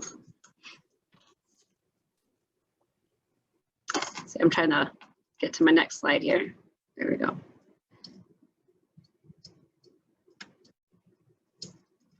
Okay, So defining self-efficacy, that's where I want to start. I'm kind of going in order of the objectives. So self-efficacy refers to people's beliefs and their ability to exercise control over their own functioning and over events that affect their lives. One sense of self-efficacy can provide the foundation for motivation, well-being, and personal accomplishment. And the self-efficacy is developed by 4 main sources of influence: mastery experiences, vicarious experiences, social persuasion, and emotional states. And this, self-efficacy was created by Bandura, the psychologist. All right, so high self-efficacy has been linked with numerous benefits to daily life, such as resilience to adversity and stress, healthy lifestyle habits, improved employee performance, and educational achievement. Self-efficacy reflects confidence in the ability to exert control over one's own motivation, behavior, and social environment. So I like to explain self-efficacy as it comes within. It's our view on how we think we can do things. So it's kind of that like inner self-talk, that inner dialogue that we have going on within ourselves, is that like self-efficacy piece.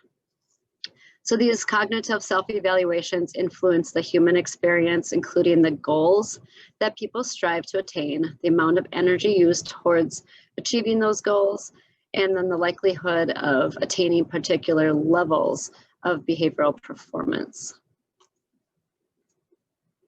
And I included a little graph there for those people who like more of a visual. And like I said, this all comes from Bandura. All right, self-efficacy and mental health.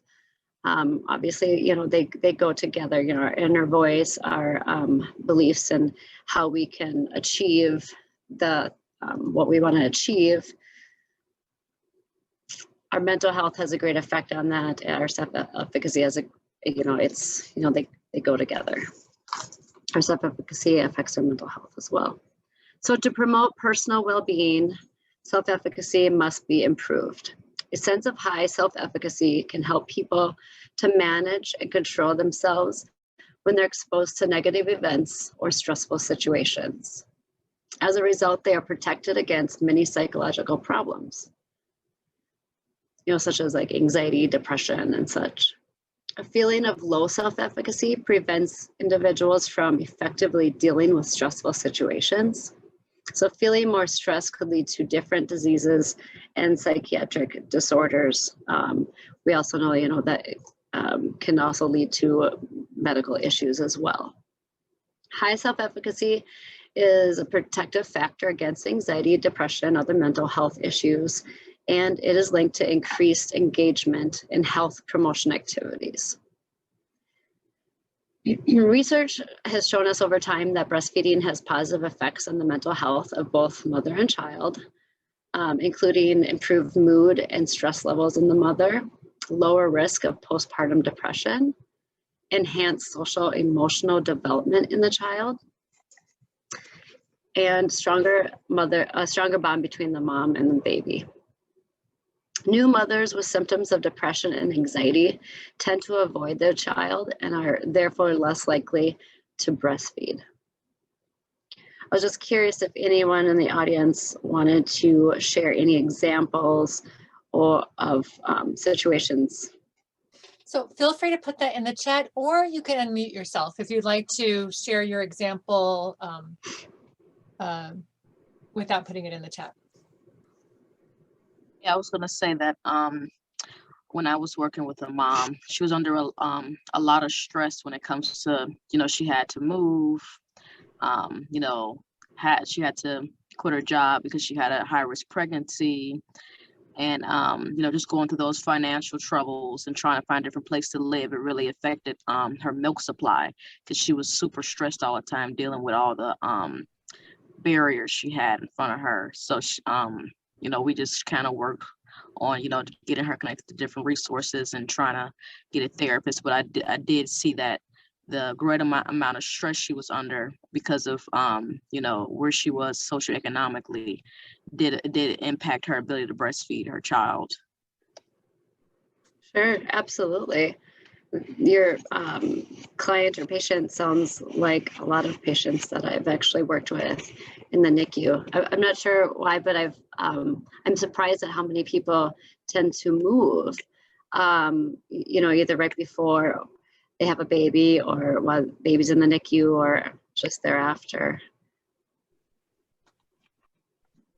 It was hard because she couldn't pay her rent anymore because she had to lose her job, so she couldn't live there anymore. Yeah, that's tough. A lot of those barriers, I'm sure, also then probably led to, her inner voice, self-efficacy going down a bit. I recently worked with a mother who her first baby was a micro-preemie very, very early. Lo and behold, 18 months later, she was pregnant again, kind of like, oopsie daisy, and was a little concerned and didn't want to go down the road she had been down before. And she carried the baby to term, and she had to learn how to breastfeed a term baby, not be married to a pump like her previous child. And that didn't last long. It was stressful for her. She was in a job change, that kind of thing. And so she came to see me a couple days after discharge because she was told, oh, your baby's losing too much weight. You've got to supplement. And she's like, well, I remember meeting with you in pregnancy, and I didn't get a lot of colostrum harvesting, but I really want to know really what's going on. So I did a weighted feed. Baby did well.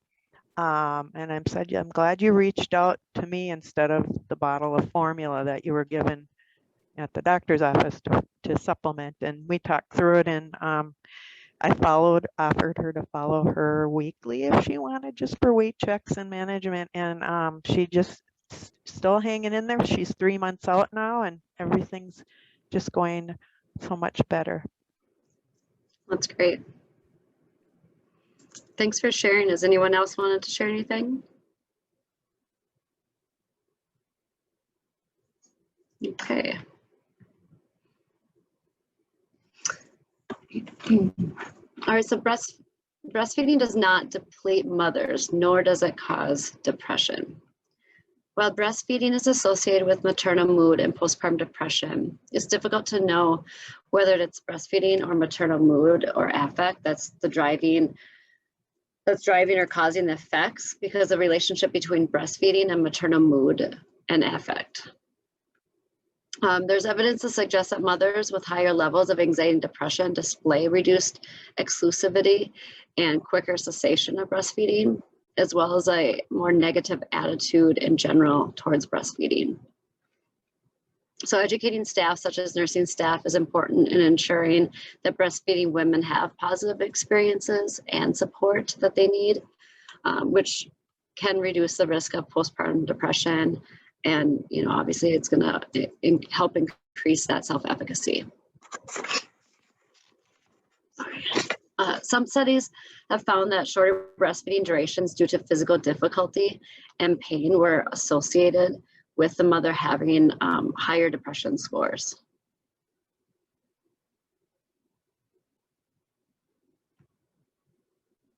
So some risk factors for mental illness: traumatic birth experiences, family or personal history of mental illness, depressive symptoms during pregnancy, perinatal mental health issues, history of physical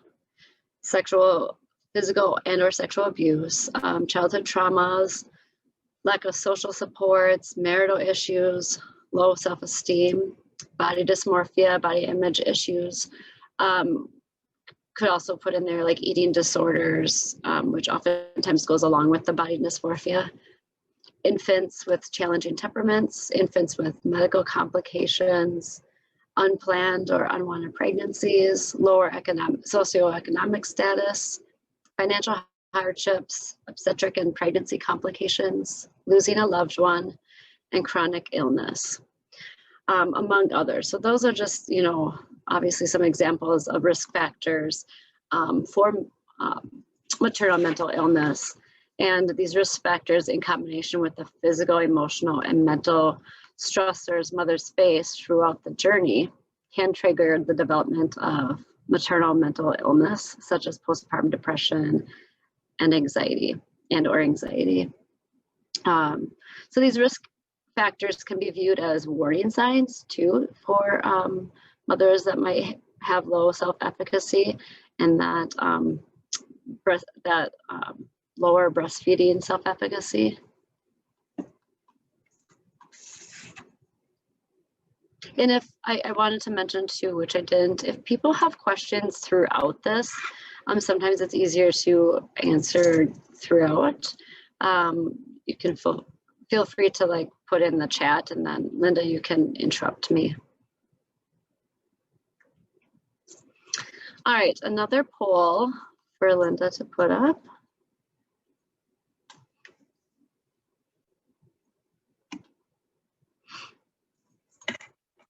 All right, so what top 2 factors do you think most negatively impact breastfeeding self-efficacy? Go ahead and pick 2 that you think.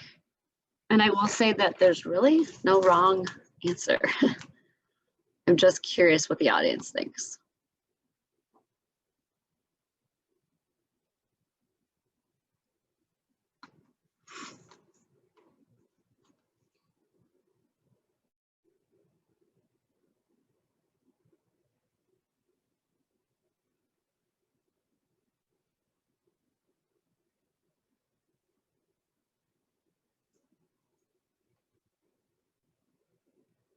So I just want to say that choice 9 there, that actually should be formula being introduced. I don't know why that didn't save when I set up the poll, but choice 9, if you read the list on Angela's slide, choice 9 should be formula being introduced.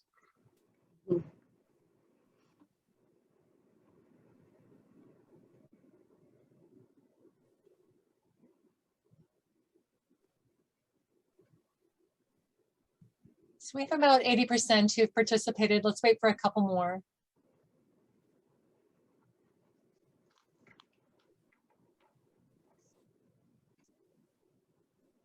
Okay. How's my speed, by the way? Am I going too fast? You're doing perfectly. Okay. Okay, we're going to share this. All right. And I just want to say a few people in the chat said they would have cast a vote for formula being introduced if I had not messed up that choice. so let's consider choice 9 as a little bit higher than it is there. Sounds good.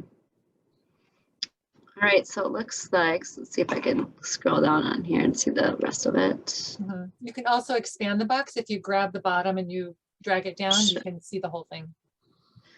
I have a temperamental mouse on this computer.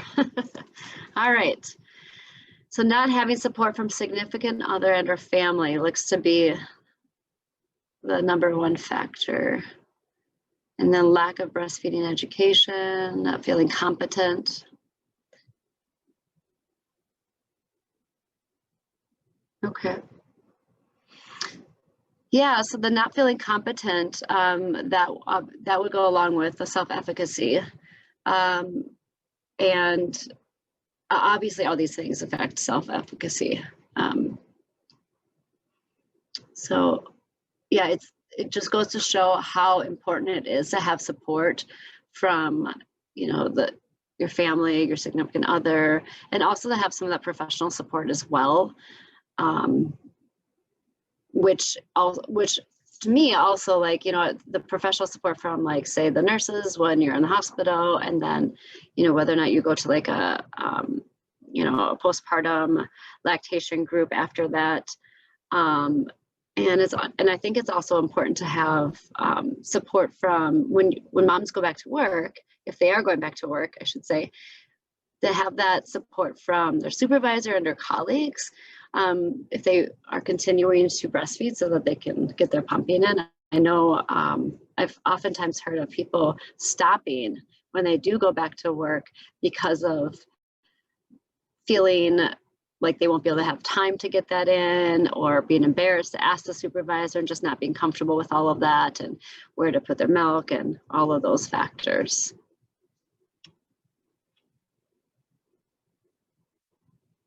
Okay. All right, I'm just trying to, there we go. So breastfeeding and self-efficacy. Self-esteem, self-efficacy, and expectations refer to how mothers feel about themselves as mothers. So do they feel competent? Are their expectations for themselves and their babies realistic?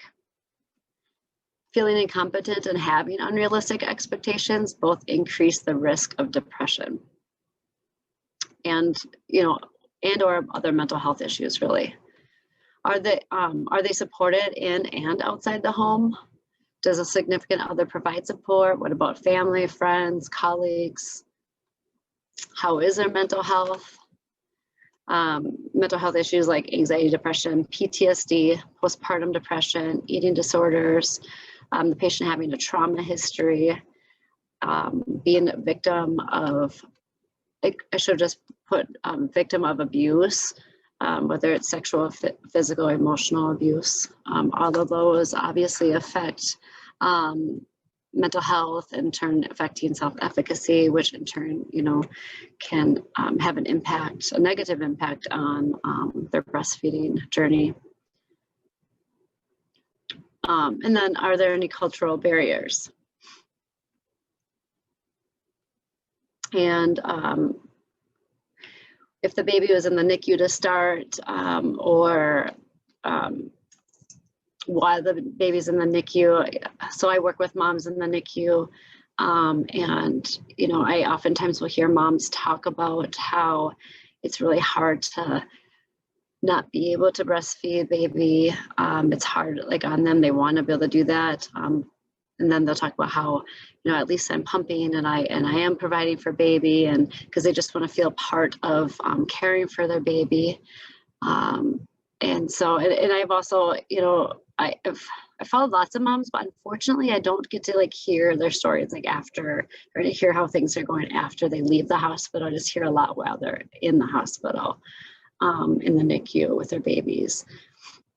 So yeah, obviously having a baby in the NICU, there's multiple reasons and how self-efficacy plays a role in their breastfeeding. So breastfeeding self-efficacy also refers to the mother's perceived ability or confidence to breastfeed her newborn, and it influences her decisions regarding breastfeeding, such as whether to breastfeed or whether or not to breastfeed, and how much effort she'll place on the breastfeeding, and how she will respond to challenges she encounters during the experience. Breastfeeding self-efficacy has been shown to be a strong predictor of both breastfeeding initiation and the duration. Angela, there is a specific question in the chat. Yep. And it's, so moms with a mental health diagnosis have lower breastfeeding rates? No. No. Certainly they could, but in the research that I've read, that's not a direct correlation. Your self-efficacy can be lower, but it's not necessarily, because the question is, if they have a mental health diagnosis or issue, will their breastfeeding rates go down? Is that what you're asking? Or they're asking? If a mom has a mental health diagnosis, she is, so very likely to have low breastfeeding rates. More likely, yes. But, it's, yes, more likely, yes. Because it's going to, when a mom has say depression or anxiety, or other mental health issues for that matter, it's all about kind of how the mom is, how that mental illness is affecting them. Where some moms, they will not bond as closely with baby. They will, not really ever have that strong attachment, and might avoid baby more. And so therefore, you know, the breastfeeding, they won't breastfeed. However, certainly there's lots of mothers that have mental illness, mental health issues, and do breastfeed and are very successful at breastfeeding. And so yes, it can be certainly a predictor. And that's where, if we look at the other areas that affect self-efficacy, such as like the support system and, you know, everything else, if we can, you know, do good there, when there's that like depression disorder, anxiety disorder, we're going to have a better outcome. So I hope that answers the question. It looks like it did. Thanks. Okay. All right, so I have a short video here.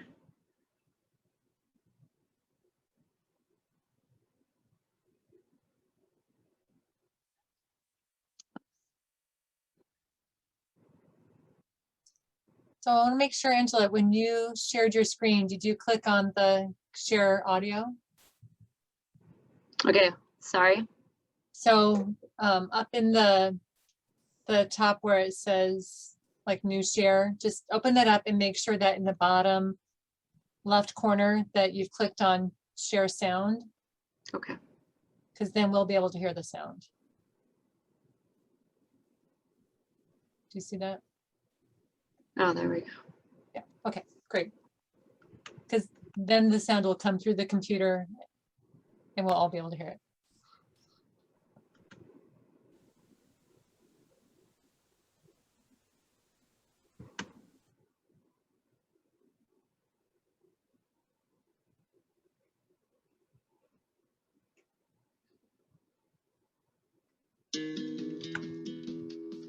So we can't see it, so we'll probably have to do a new share if it's in a different window.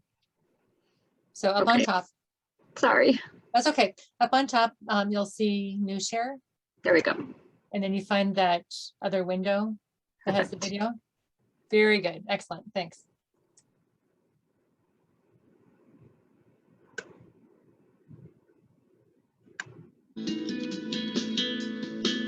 The purpose of my breastfeeding self-efficacy talk at the Medela Symposium was to highlight that currently we are not doing a terrific job of identifying mothers at high risk to prematurely discontinue breastfeeding. I think breastfeeding self-efficacy is an excellent way to identify women who need additional support after the birth of their baby to help them achieve their breastfeeding goals.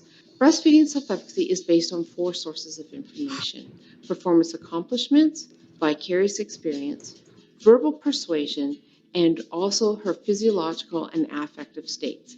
Based on these 4 sources of information, it helps her determine whether she feels confident or not in her ability to breastfeed her infant. Based on her breastfeeding self-efficacy, mothers will choose whether they initiate breastfeeding, whether they will persevere or give up when they face challenges. It will also determine whether they'll think about their breastfeeding situation as a challenge or something that overwhelms them. So breastfeeding self-efficacy has been shown to be modifiable. It's something that we as healthcare professionals can increase. The evidence that breastfeeding self-efficacy can improve exclusive breastfeeding rates to 6 months is ever growing. I've recently completed a randomized controlled trial to evaluate a self-efficacy enhancing intervention to improve breastfeeding exclusivity rates among primiparous mothers. This trial is called the WISE trial. And what we've recently shown with the final results of the study is that we can increase a mother's breastfeeding self-efficacy and increase her rates of exclusive breastfeeding at 6 months. This is an excellent trial and provides further evidence that breastfeeding self-efficacy is indeed a modifiable variable and something that we should be targeting as healthcare professionals as we support mothers to achieve their breastfeeding goals. So I recently became aware of this breastfeeding self-efficacy scale that, you know, the woman who just we watched the video on, she has done a lot of research. I'm sure all of you are all aware, but I just recently learned about her and some of the work that she has done. So I wanted to include that in my slideshow. the Breastfeeding Self-Efficacy form, which I am not aware of how many people actually use this. I know that we have not been using it here in the hospital, and it's very interesting. I feel like I can, without using it, just when I'm working with moms, get a pretty good grasp on how they're doing. But I think that, you obviously using this scale would be very beneficial, using it in the perinatal when they're pregnancy, during their pregnancy, excuse me, as well as after. I wanted to ask, and I forgot to put that on my slide here, does anyone use this form or this scale in their practice?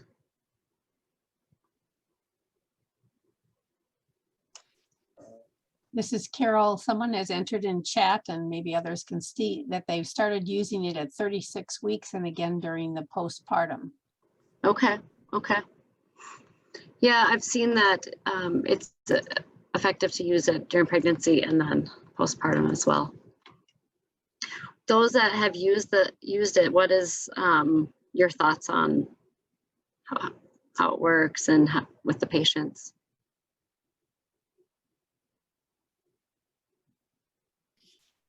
This is Jixie. We use this. I'm the one that put in the 36-week and postpartum. It actually helps me to determine like where my client is at, and like maybe what resources I need to bring in during a home visit to help them understand other areas a little bit better. Okay. And then give encouragement. Yeah, that's great. I can certainly click on, I was going to click on this and show, except for, let's see, I got to share my screen here.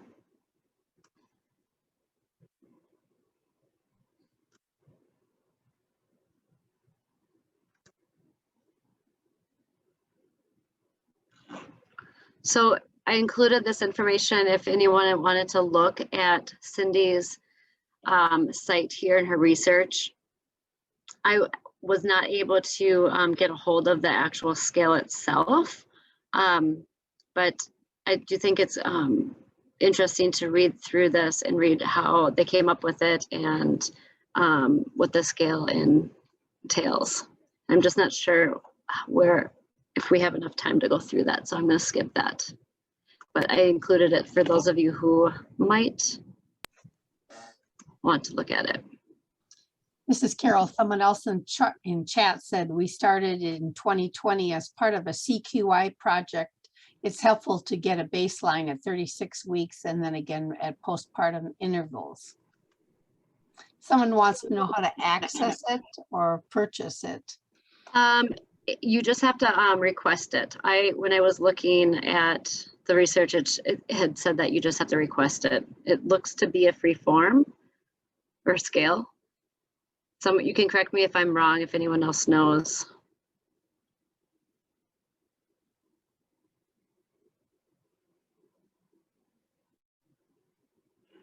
Okay, so I am going to move forward.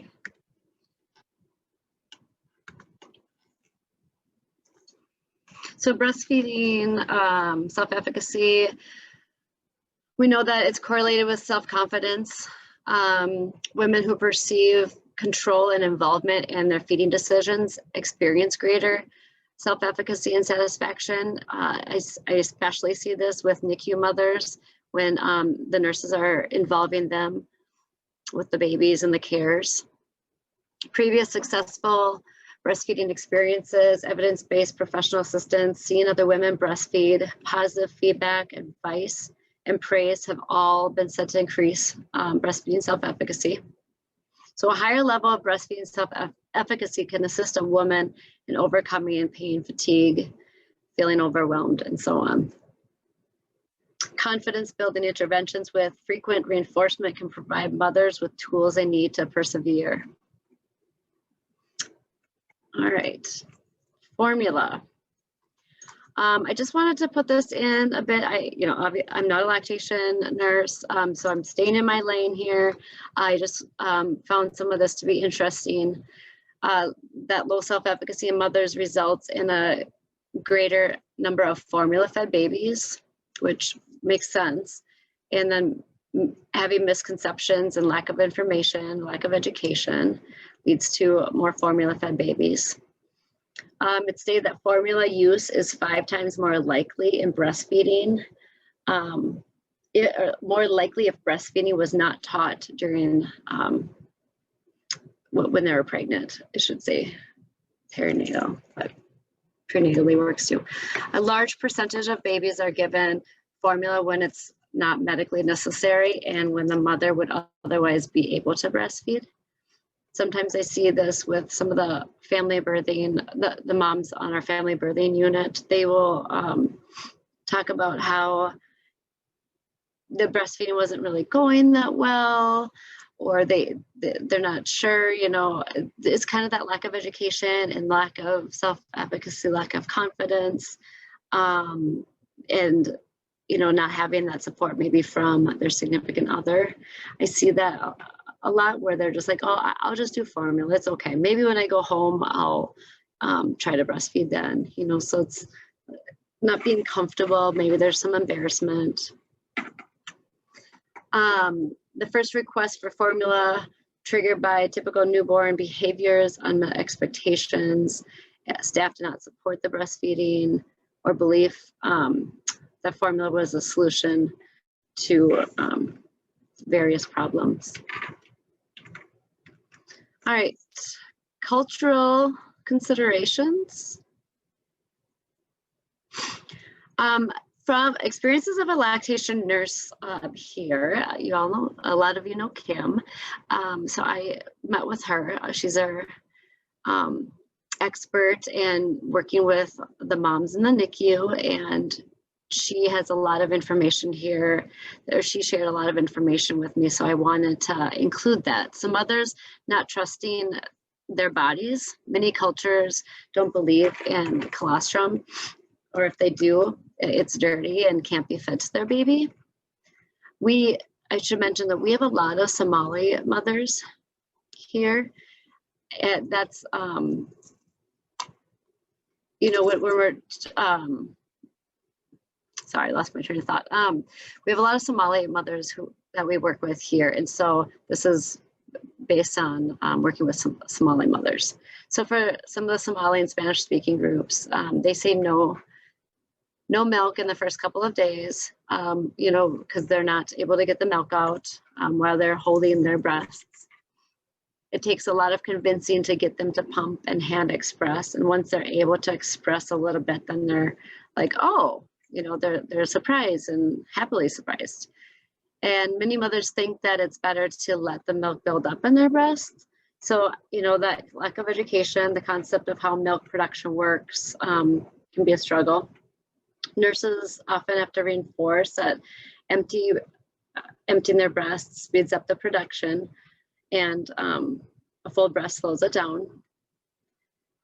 Let's see, I don't want to go through all these necessarily, but the grandmas, Somali grandmothers tend to push formula, and I thought this was very interesting. They view it as a status symbol. Preferring the babies puking means that they have, they're fed, they have a lot. And it's a sign of, oh, they're fed, they're nourished, and that is a sign of wealth. Just like in some countries, being larger is a sign of wealth because you're able to feed yourself. On the birth center, while the mothers sleep, sometimes the grandmothers will then bottle feed babies formula without the mothers knowing until afterwards.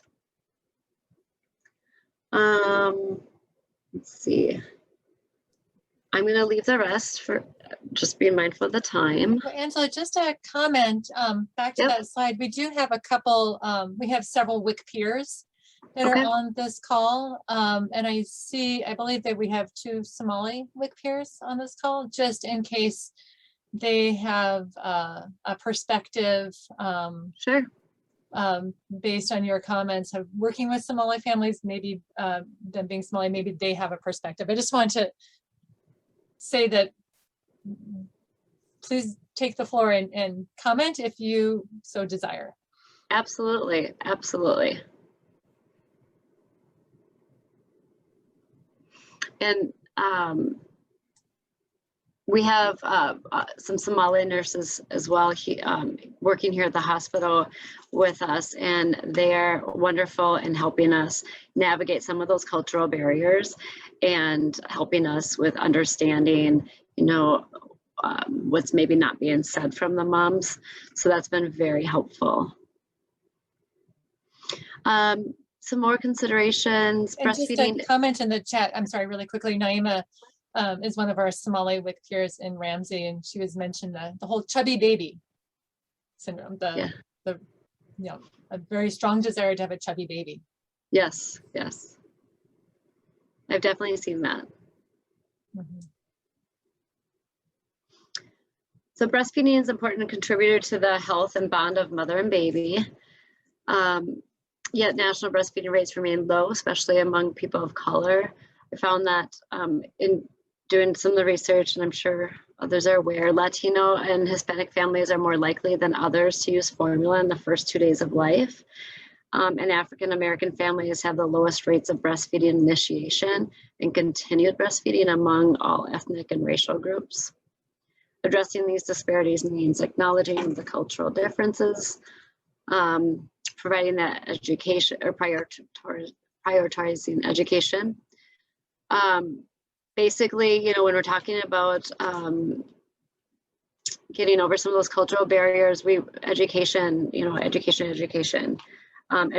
for ourselves, education for education for everyone across the board. It's very important to educate everyone, whether it's staff or it's mothers, everyone, and support. This is Carol, and I know you can't see the chat when you're presenting, Angela, but you know, another individual put acknowledging cultural differences and the effect that racism has had on breastfeeding in these communities. Yes, absolutely, absolutely. Right, so that, you know, part of that would be like educating staff, and you know, I think, you know, across the board, we're trying to educate staff too on a lot of that, the racism and how that plays a role, you know, in multiple areas. Let's see. So the balance between respecting cultural beliefs while educating and supporting families, you know, I like to, you know, I always try my best to try and meet the mom where they're at in the work that I do. And I think that's, you know, that's really important to do across the board, like really meeting them where they're at. Like what is, you know, what is their understanding, you know, what are their beliefs, what is important to them, and, you know, and then, you know, trying to give that piece of knowledge to, and trying to, you know, bridge that gap basically.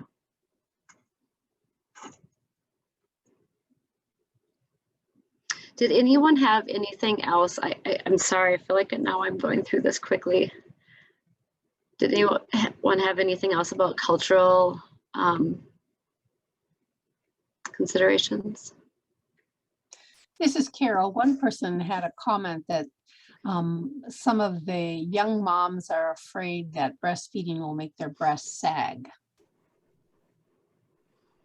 Oh, okay.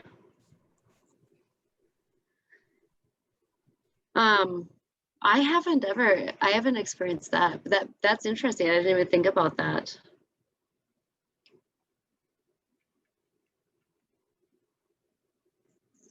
All right, so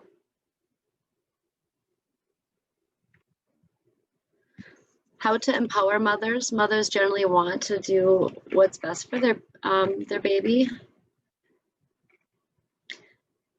With limited lactation education experience, it makes them more vulnerable to lack self-efficacy.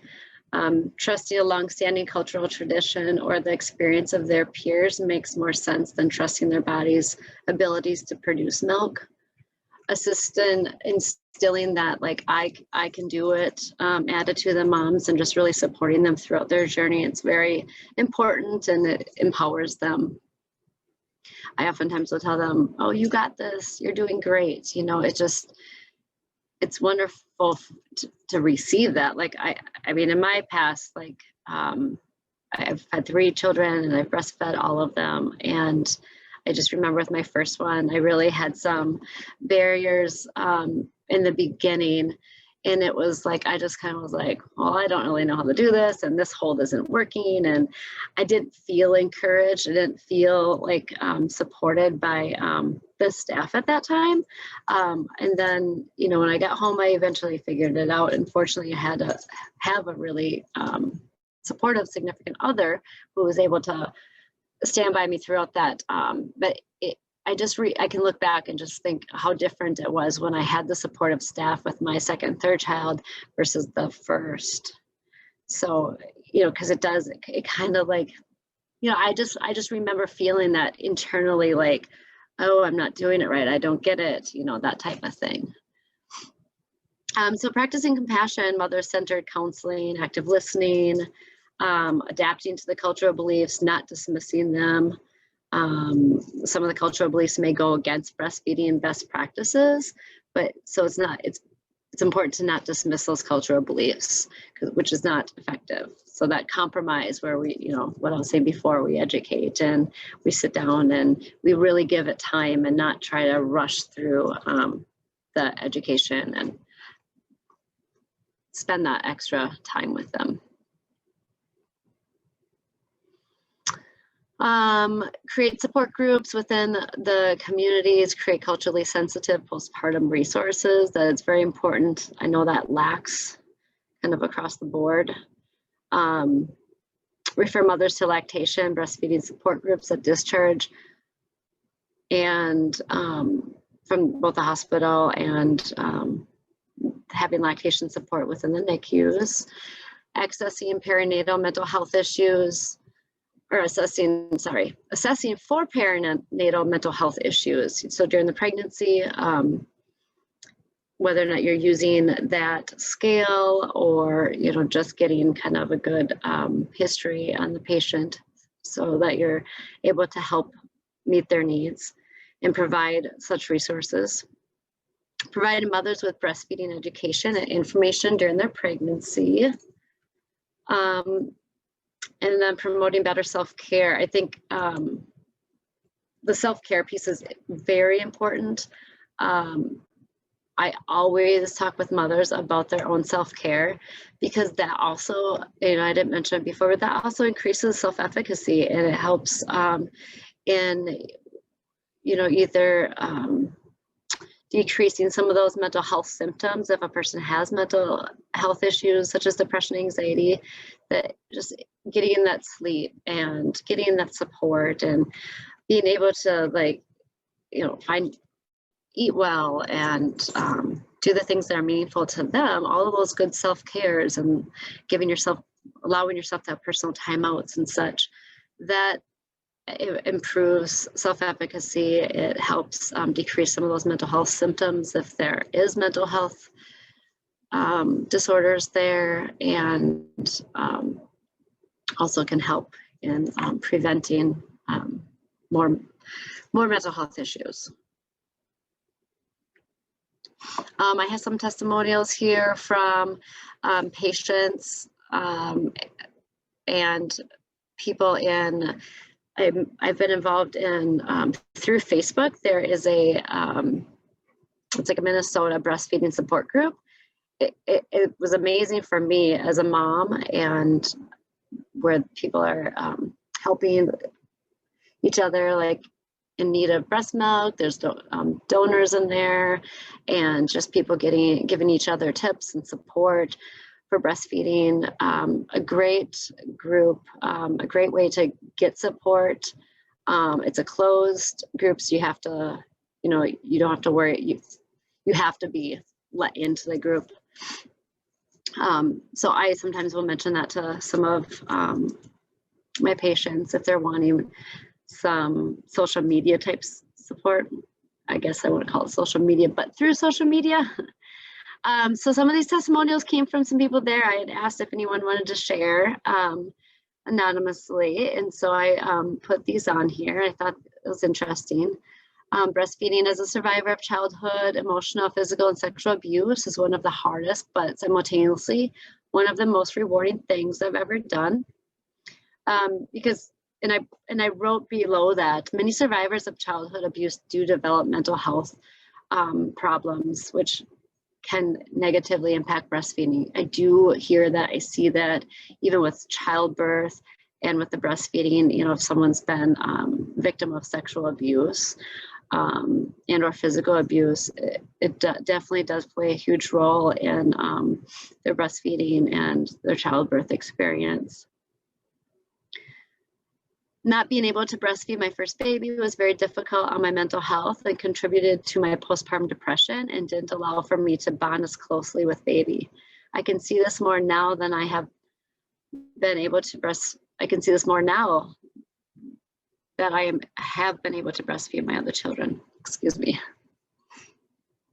And then what I wish I knew postpartum: how to ask for help, hormone fluctuations, partner resentments, feeling trapped or touched out, intense emotions, and feelings of loneliness. How could I be a halfway decent person or parent when I couldn't provide milk for my baby? The one thing my breasts were designed to do, but I couldn't do. Does anyone have any comments or anyone want to share any testimonials? I know you can't see the chat, Angela, so discussing about breastfeeding goals is helpful. Another comment, one person says that they tell their moms pregnancy makes breast changes and sag, and they had seen a picture of a 70-year-old identical twins. One breastfed 4 babies and one was never pregnant, and their breasts were identical. But another comment, during doula training, the instructor talked about some mothers feeling shame and embarrassed during breastfeeding because mothers felt pleasure or orgasmic during breastfeeding. Have you encountered that, and what advice do you give moms? I actually have not encountered that. I have heard that before. You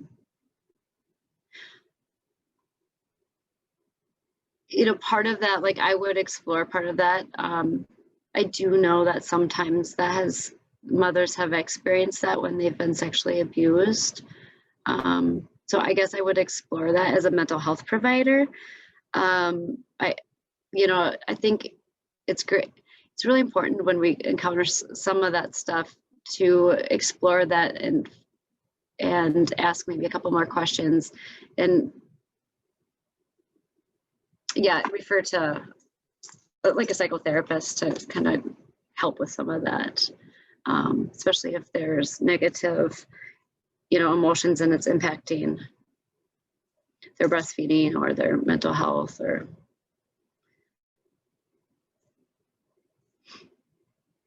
does that help answer? They replied, thank you. Okay. All right, anyone have anything else to share for like testimonials? I have a few more. Breastfeeding transformed my relationship with my body. Without learning how to express milk before baby was born, I would not be feeling as confident as I am now. Despite my mom and sister telling me to stop breastfeeding because it was causing my girls acne, I breastfed both until they were 12 months old. I could tell that they were not keen on the idea of me breastfeeding, which was difficult on me because I didn't feel supported. The benefits of them having breast milk has been amazing. My breastfeeding success has been really helpful for addressing body image, eating issues that I previously had for years. Through pregnancy and breastfeeding, I've found a new way to appreciate my body beyond aesthetics.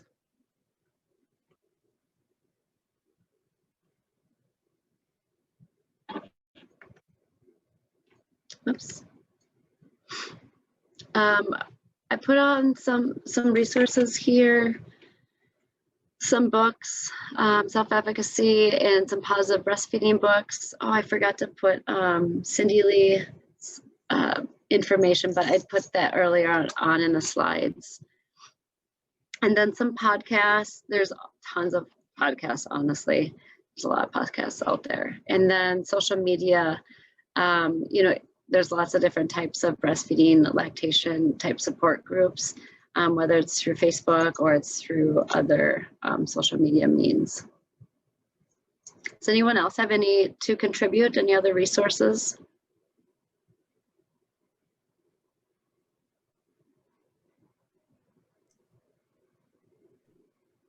So Angela, if this is your last slide, maybe we can stop sharing and have people show their faces, which is, you know, something that's nice to do on these Zoom meetings, and All right. have some questions and answers that way.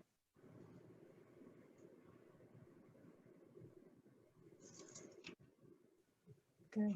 So do you see the stop share? Perfect. Yeah, so if folks, thank you so much, Angela. So if folks would like to turn their cameras on and maybe ask some more questions or comment on anything that you've heard, please feel free. I have a common scenario, and I'm just curious how you address this with moms. Okay, go ahead. So a lot of, you know, when babies go to NICU and they're separated from the mother and they have the inability to room in with the baby, that interferes with their plans to do rooming in and feed the baby on cue. Instead, they might be getting, you know, mom will be in one room, baby's in NICU, and the mom isn't necessarily getting those early hunger cues. And so they get a call from the nurse, oh, you got to come feed the baby. They get their baby screaming and crying, doesn't want to latch, needs to be soothed and calmed down. And it's such a chaotic, unromantic experience. And it will, I know I experienced that. I know other moms who've had babies in NICU while they're still hospitalized have experienced just real limited time or disruptive initiation of feedings. And that's something I hear about when moms come home, when they've had their baby in the NICU, like short-term, a full-term baby, short-term, is what I'm referring to. Obviously the preemies is a whole nother kind of PTSD for the moms, but anyway, just wondering how you address that. Honestly, that's probably not my piece to address. That would be like our NICU lactation provider. She usually addresses that type of stuff. I do, you know, when moms do talk to me about it, they've probably already been talking to the lactation, our lactation nurse, but I just provide that support and I just listen, you know, be there with them in that space that they're in, that emotional space. Yeah. And I'm thinking about how it's so more the emotional piece of it, not necessarily how to do the how-tos, but how it's so devastating for the moms to not get off to a good start with breastfeeding because of how it doesn't feel warm and fuzzy when they're going to do their feedings with a screaming baby. So. Right. I, you know, in those type of situations, like there's no, like, you know, we oftentimes want to, like, how can we help? How can we problem solve? How can we make this better? Right. And sometimes, you know, in that moment, all we can do is just really be there for them. We can, you know, offer that empathy, and we can just be there with them and be supportive. And sometimes that's all we can do. I do like to talk about how this is a journey. You know, this is a journey. This is just one, you know, snapshot on this journey, and to just kind of encourage them. Okay. Thank you. You're Angela, welcome. I just want to comment on realistic expectations, Yeah. just how important that is. I know that Jane Heinig, who is at UC Davis in California, and she helped develop this whole baby behavior. A lot of us have seen the baby behavior workshops and trainings, but it's all predicated on having realistic expectations about baby's behavior and feeding cues and all of that. Another piece of that is I moved here from Boulder County, Colorado, which is like the thinnest, fittest county in the thinnest, fittest state. People doing triathlons and marathons all the time. We found many, many, many of those parents had incredibly high expectations on themselves and unrealistic expectations because they had such high expectations of how they would be able to provide milk, and often disappointed because those expectations were so high and so unrealistic. So I'll just leave it to you to talk to that. Yeah, I actually just had a mom a couple weeks ago on the family birthing unit. She had a baby, and we had that conversation because she is in the military, and she was talking about, like, I need to get my body back now. I need to pass these fitness tests. She was just going to completely breastfeed 100%. She's like, and I need to make sure I'm producing enough milk. And she's like, I want to start running as soon as I can. Very, active, like you're saying. And so I was like, well, sometimes we have to like compromise, and we have to, what can our body actually do? Like, is it realistic that you're going to be able to like do all of these things, caring for the baby, caring for yourself, being able to produce, and like doing all this running and fitness type stuff. So she was like, yeah, probably isn't very realistic. She kind of like, backed up a little, but she's like, and just had that talk. She's like, it's really, in the end, she's like, the most important thing for her was to be able to breastfeed her baby, have a healthy baby, be healthy herself. And I just remember her husband chiming in and saying, it took a long time for your body to get pregnant and to grow. It's going to take a long time to get back. And that's just the way, it is. And so, yeah, it is important to have realistic expectations. Absolutely. So we're super moms, right? I'm sorry, there was a comment in the chat that her babies were brought to a different hospital and it was hard, but when she went to be with them, as often as she could, and bringing her express milk and how it was welcomed was very important to her. And then another person put requesting work accommodations. Like a question for work accommodation? I'm sorry. No, just a comment. That's something that can be helpful. Mm-hmm.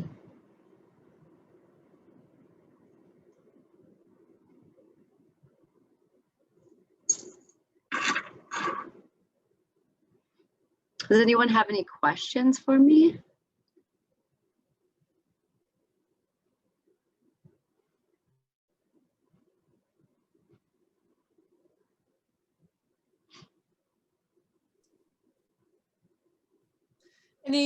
This is Linda again. Any questions or comments overall? Other speakers are here too. So Linda Deck and Jeannie Freeby and Marcia Mccoy are all still here too, I think. So if anybody has any questions or comments, feel free to address any of the speakers now. We have just a little bit of time. I have a quick question. I'm thinking specifically about preterm birth here.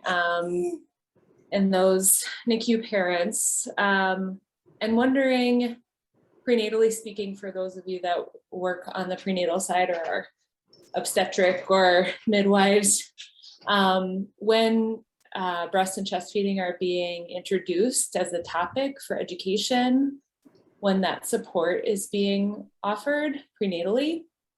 I know the birth center that I work at doesn't really talk much about it until the 3rd trimester. And so if that baby's being born really early, that parent hasn't had access to that education or support, which I would imagine would definitely affect self-efficacy as well. So I'm wondering about like what different hospitals are doing in terms of offering information about nursing and when that's happening, and if it could happen earlier. I don't know. I'm just musing, but. I'm raising my hand because that's why 28-week visits is awesome time to capture that. I got on board with the providers here and just said, can you make this part of your template, like your checklist, what to talk about in between their first visit and their 24-week visit, having that conversation and then getting me connected with them. I see like 150 patients in a month. So we have a bigger population, but that can really, really help. And I think the providers end up being kind of relieved, like, okay, that's one thing I can touch on, but then you can go into more depth. So if you can really convince them and make that happen for them. And sometimes I don't get to see them because they've delivered premature, but I do talk about it at the 28-week visit. The breastfeeding toolkit on our website is amazing to facilitate prenatal visits, about breastfeeding, breast milk feeding, use of PDHM. So I hope that helps you. Yeah. I don't know if that answers any of your question, but.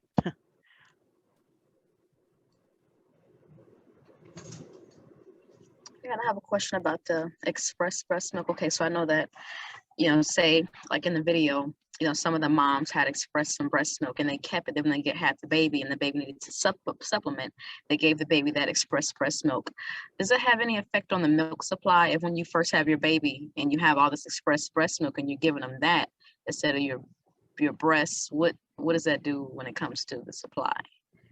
So if I can answer that, if anyone else wants to jump in, that's okay. It's a great question, but we always manage that. Well, I manage it prenatally or set up their expectations or whatever. We want the baby to breastfeed from you first and foremost, hand express the fresh milk, and then go into the frozen stash as a third source. And then anytime they're being fed away from the breast, if they're doing hand expression or pumping to replace what the baby's not doing suckling, because that's the ticket, we tie all that in with the education. So does that make sense? Does that answer your question? Okay, so you're saying that, okay, so first you have the baby and you want the baby to breastfeed first, but if the baby like isn't latching or something, or if they need to be supplemented, you give them the hand express Fresh, or the frozen. Okay, yeah, and that doesn't affect the milk supply. It would enhance it actually if they can get the milk moving out of the breast, stimulation. That's all that goes hand in hand, no pun intended, hand in breast. But yeah, does that make sense? Yes. Okay. So first breast, hand express, then freezer, but still keeping the. Okay. Yep. And then if possible, if that's all those resources are exhausted, if your facility or hospital has access to PDHM, pasteurized donor human milk, that's awesome. Okay. Thank you. Mm-hmm. Jeannie, I have a question about just going back to the collecting, the hand expression, the harvesting. Yeah. So if they are getting some mild uterine contractions, are they just supposed to stop, or is that just of no concern if it's brief? Because I know women get contractions when they have sex while they're pregnant too. So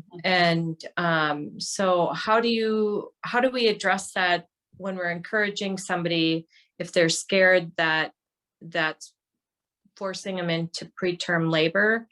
And then also with the harvesting, where do we get those syringes? Okay, you might have to remind me because I think there's actually 3 questions in there, but okay, bear with me. I have someone order the syringes for me who does ordering through our clinic. So if they're doing it out on their own and whoever's working with them, you can't provide that, they can buy those online. 1 to Okay. 2 milliliter syringes. People do it. 5 in a syringe is a lot.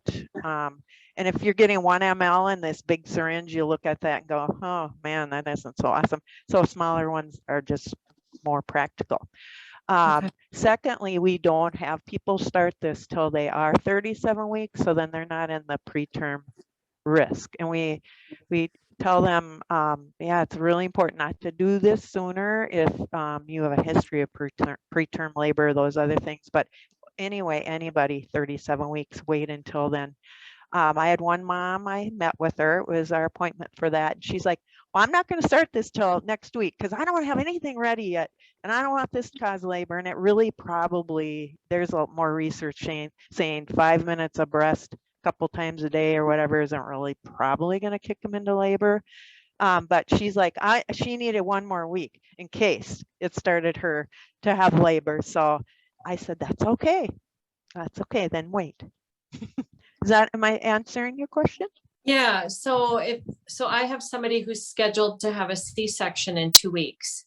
So how far along is she? She's at 37 right now. She could start now, and even if she got 3 days worth, you know, yeah, it's okay. You'd be amazed what people can get in a short time, and then but it just gets them connected with their breast, even if they don't have a lot come out prenatally. It's like we're getting them connected with my hands work great. And then it helps them learn about how they feel and things like that. Okay. Thank you. I have a question actually about, this is a sort of a personal question, and I had a patient that had this happen too.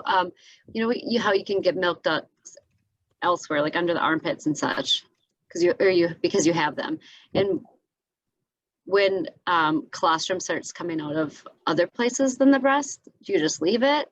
Yep, you just leave it. Oh, okay. Or if they have nipple piercings and they got extra holes and it just shoots out the side, you know, that's okay too. But if they have that extra tissue under the arm almost and it gets full, they can just hold pressure there with coolness while they're feeding or whatever, and that'll absorb into the body, and it's conveniently located by your lymphatic system, so it absorbs there, and then the rest of the breast should take over, you know, work like we think of, you know. Does that answer your question? Yeah, sort of. It's messy sometimes for people. I mean, it leaks, but that goes away. Because personally, like, I was lactating out of my armpit. Yeah. A lot. Gosh. And for a long time. Me. Oh, yeah. Thanks. Yeah, if someone knows why, I think it's like, okay, I guess I have to live with that. Like I'm living with vertigo right now, and I just have to accept it and live with it. So. This is Marcia, and I was just going to say, it's not that there's anything wrong with that milk. Right. If that gets collected, whatever, but the reason why you typically say ignore it is because you want those ducts to dry up.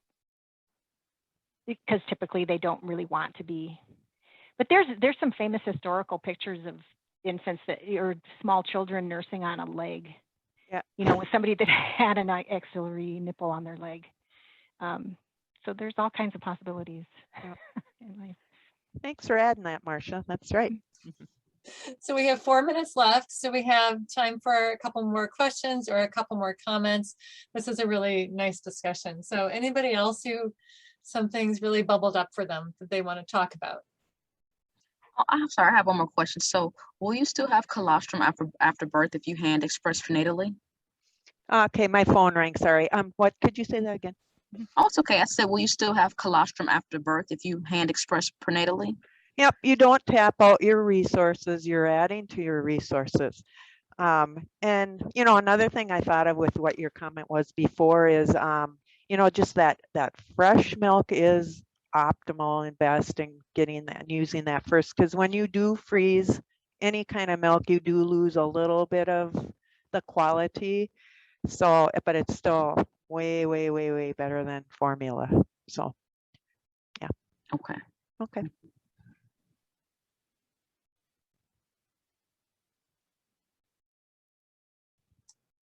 Any other questions at all? Hello. Hi, I just have one comment. This is Megan Johnson. I'm from Ramsey County. I'm the peer breastfeeding coordinator with our WIC program. And I just wanted to add into the kind of listing of resources that your local WIC agency is a really great place for that prenatal support. WIC programs offer lactation information both in pregnancy and then after the baby is born. And if your local WIC program has a peer program, it's really great because they're set up to really tailor education and normalize information to your patients or the families that you're supporting. They also offer like culturally appropriate information. I think they can really boost self-efficacy. So I think it ties into a lot of the different topics that we've talked about this morning. So they know about local resources, they can guide people to the milk banks, they can just really tailor information to what your client is in need of and boost up that self-efficacy.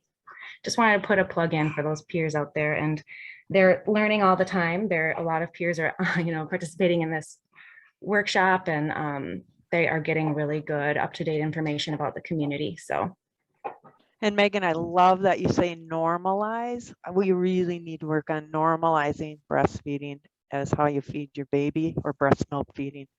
That's a great word. It just popped for me. Thanks.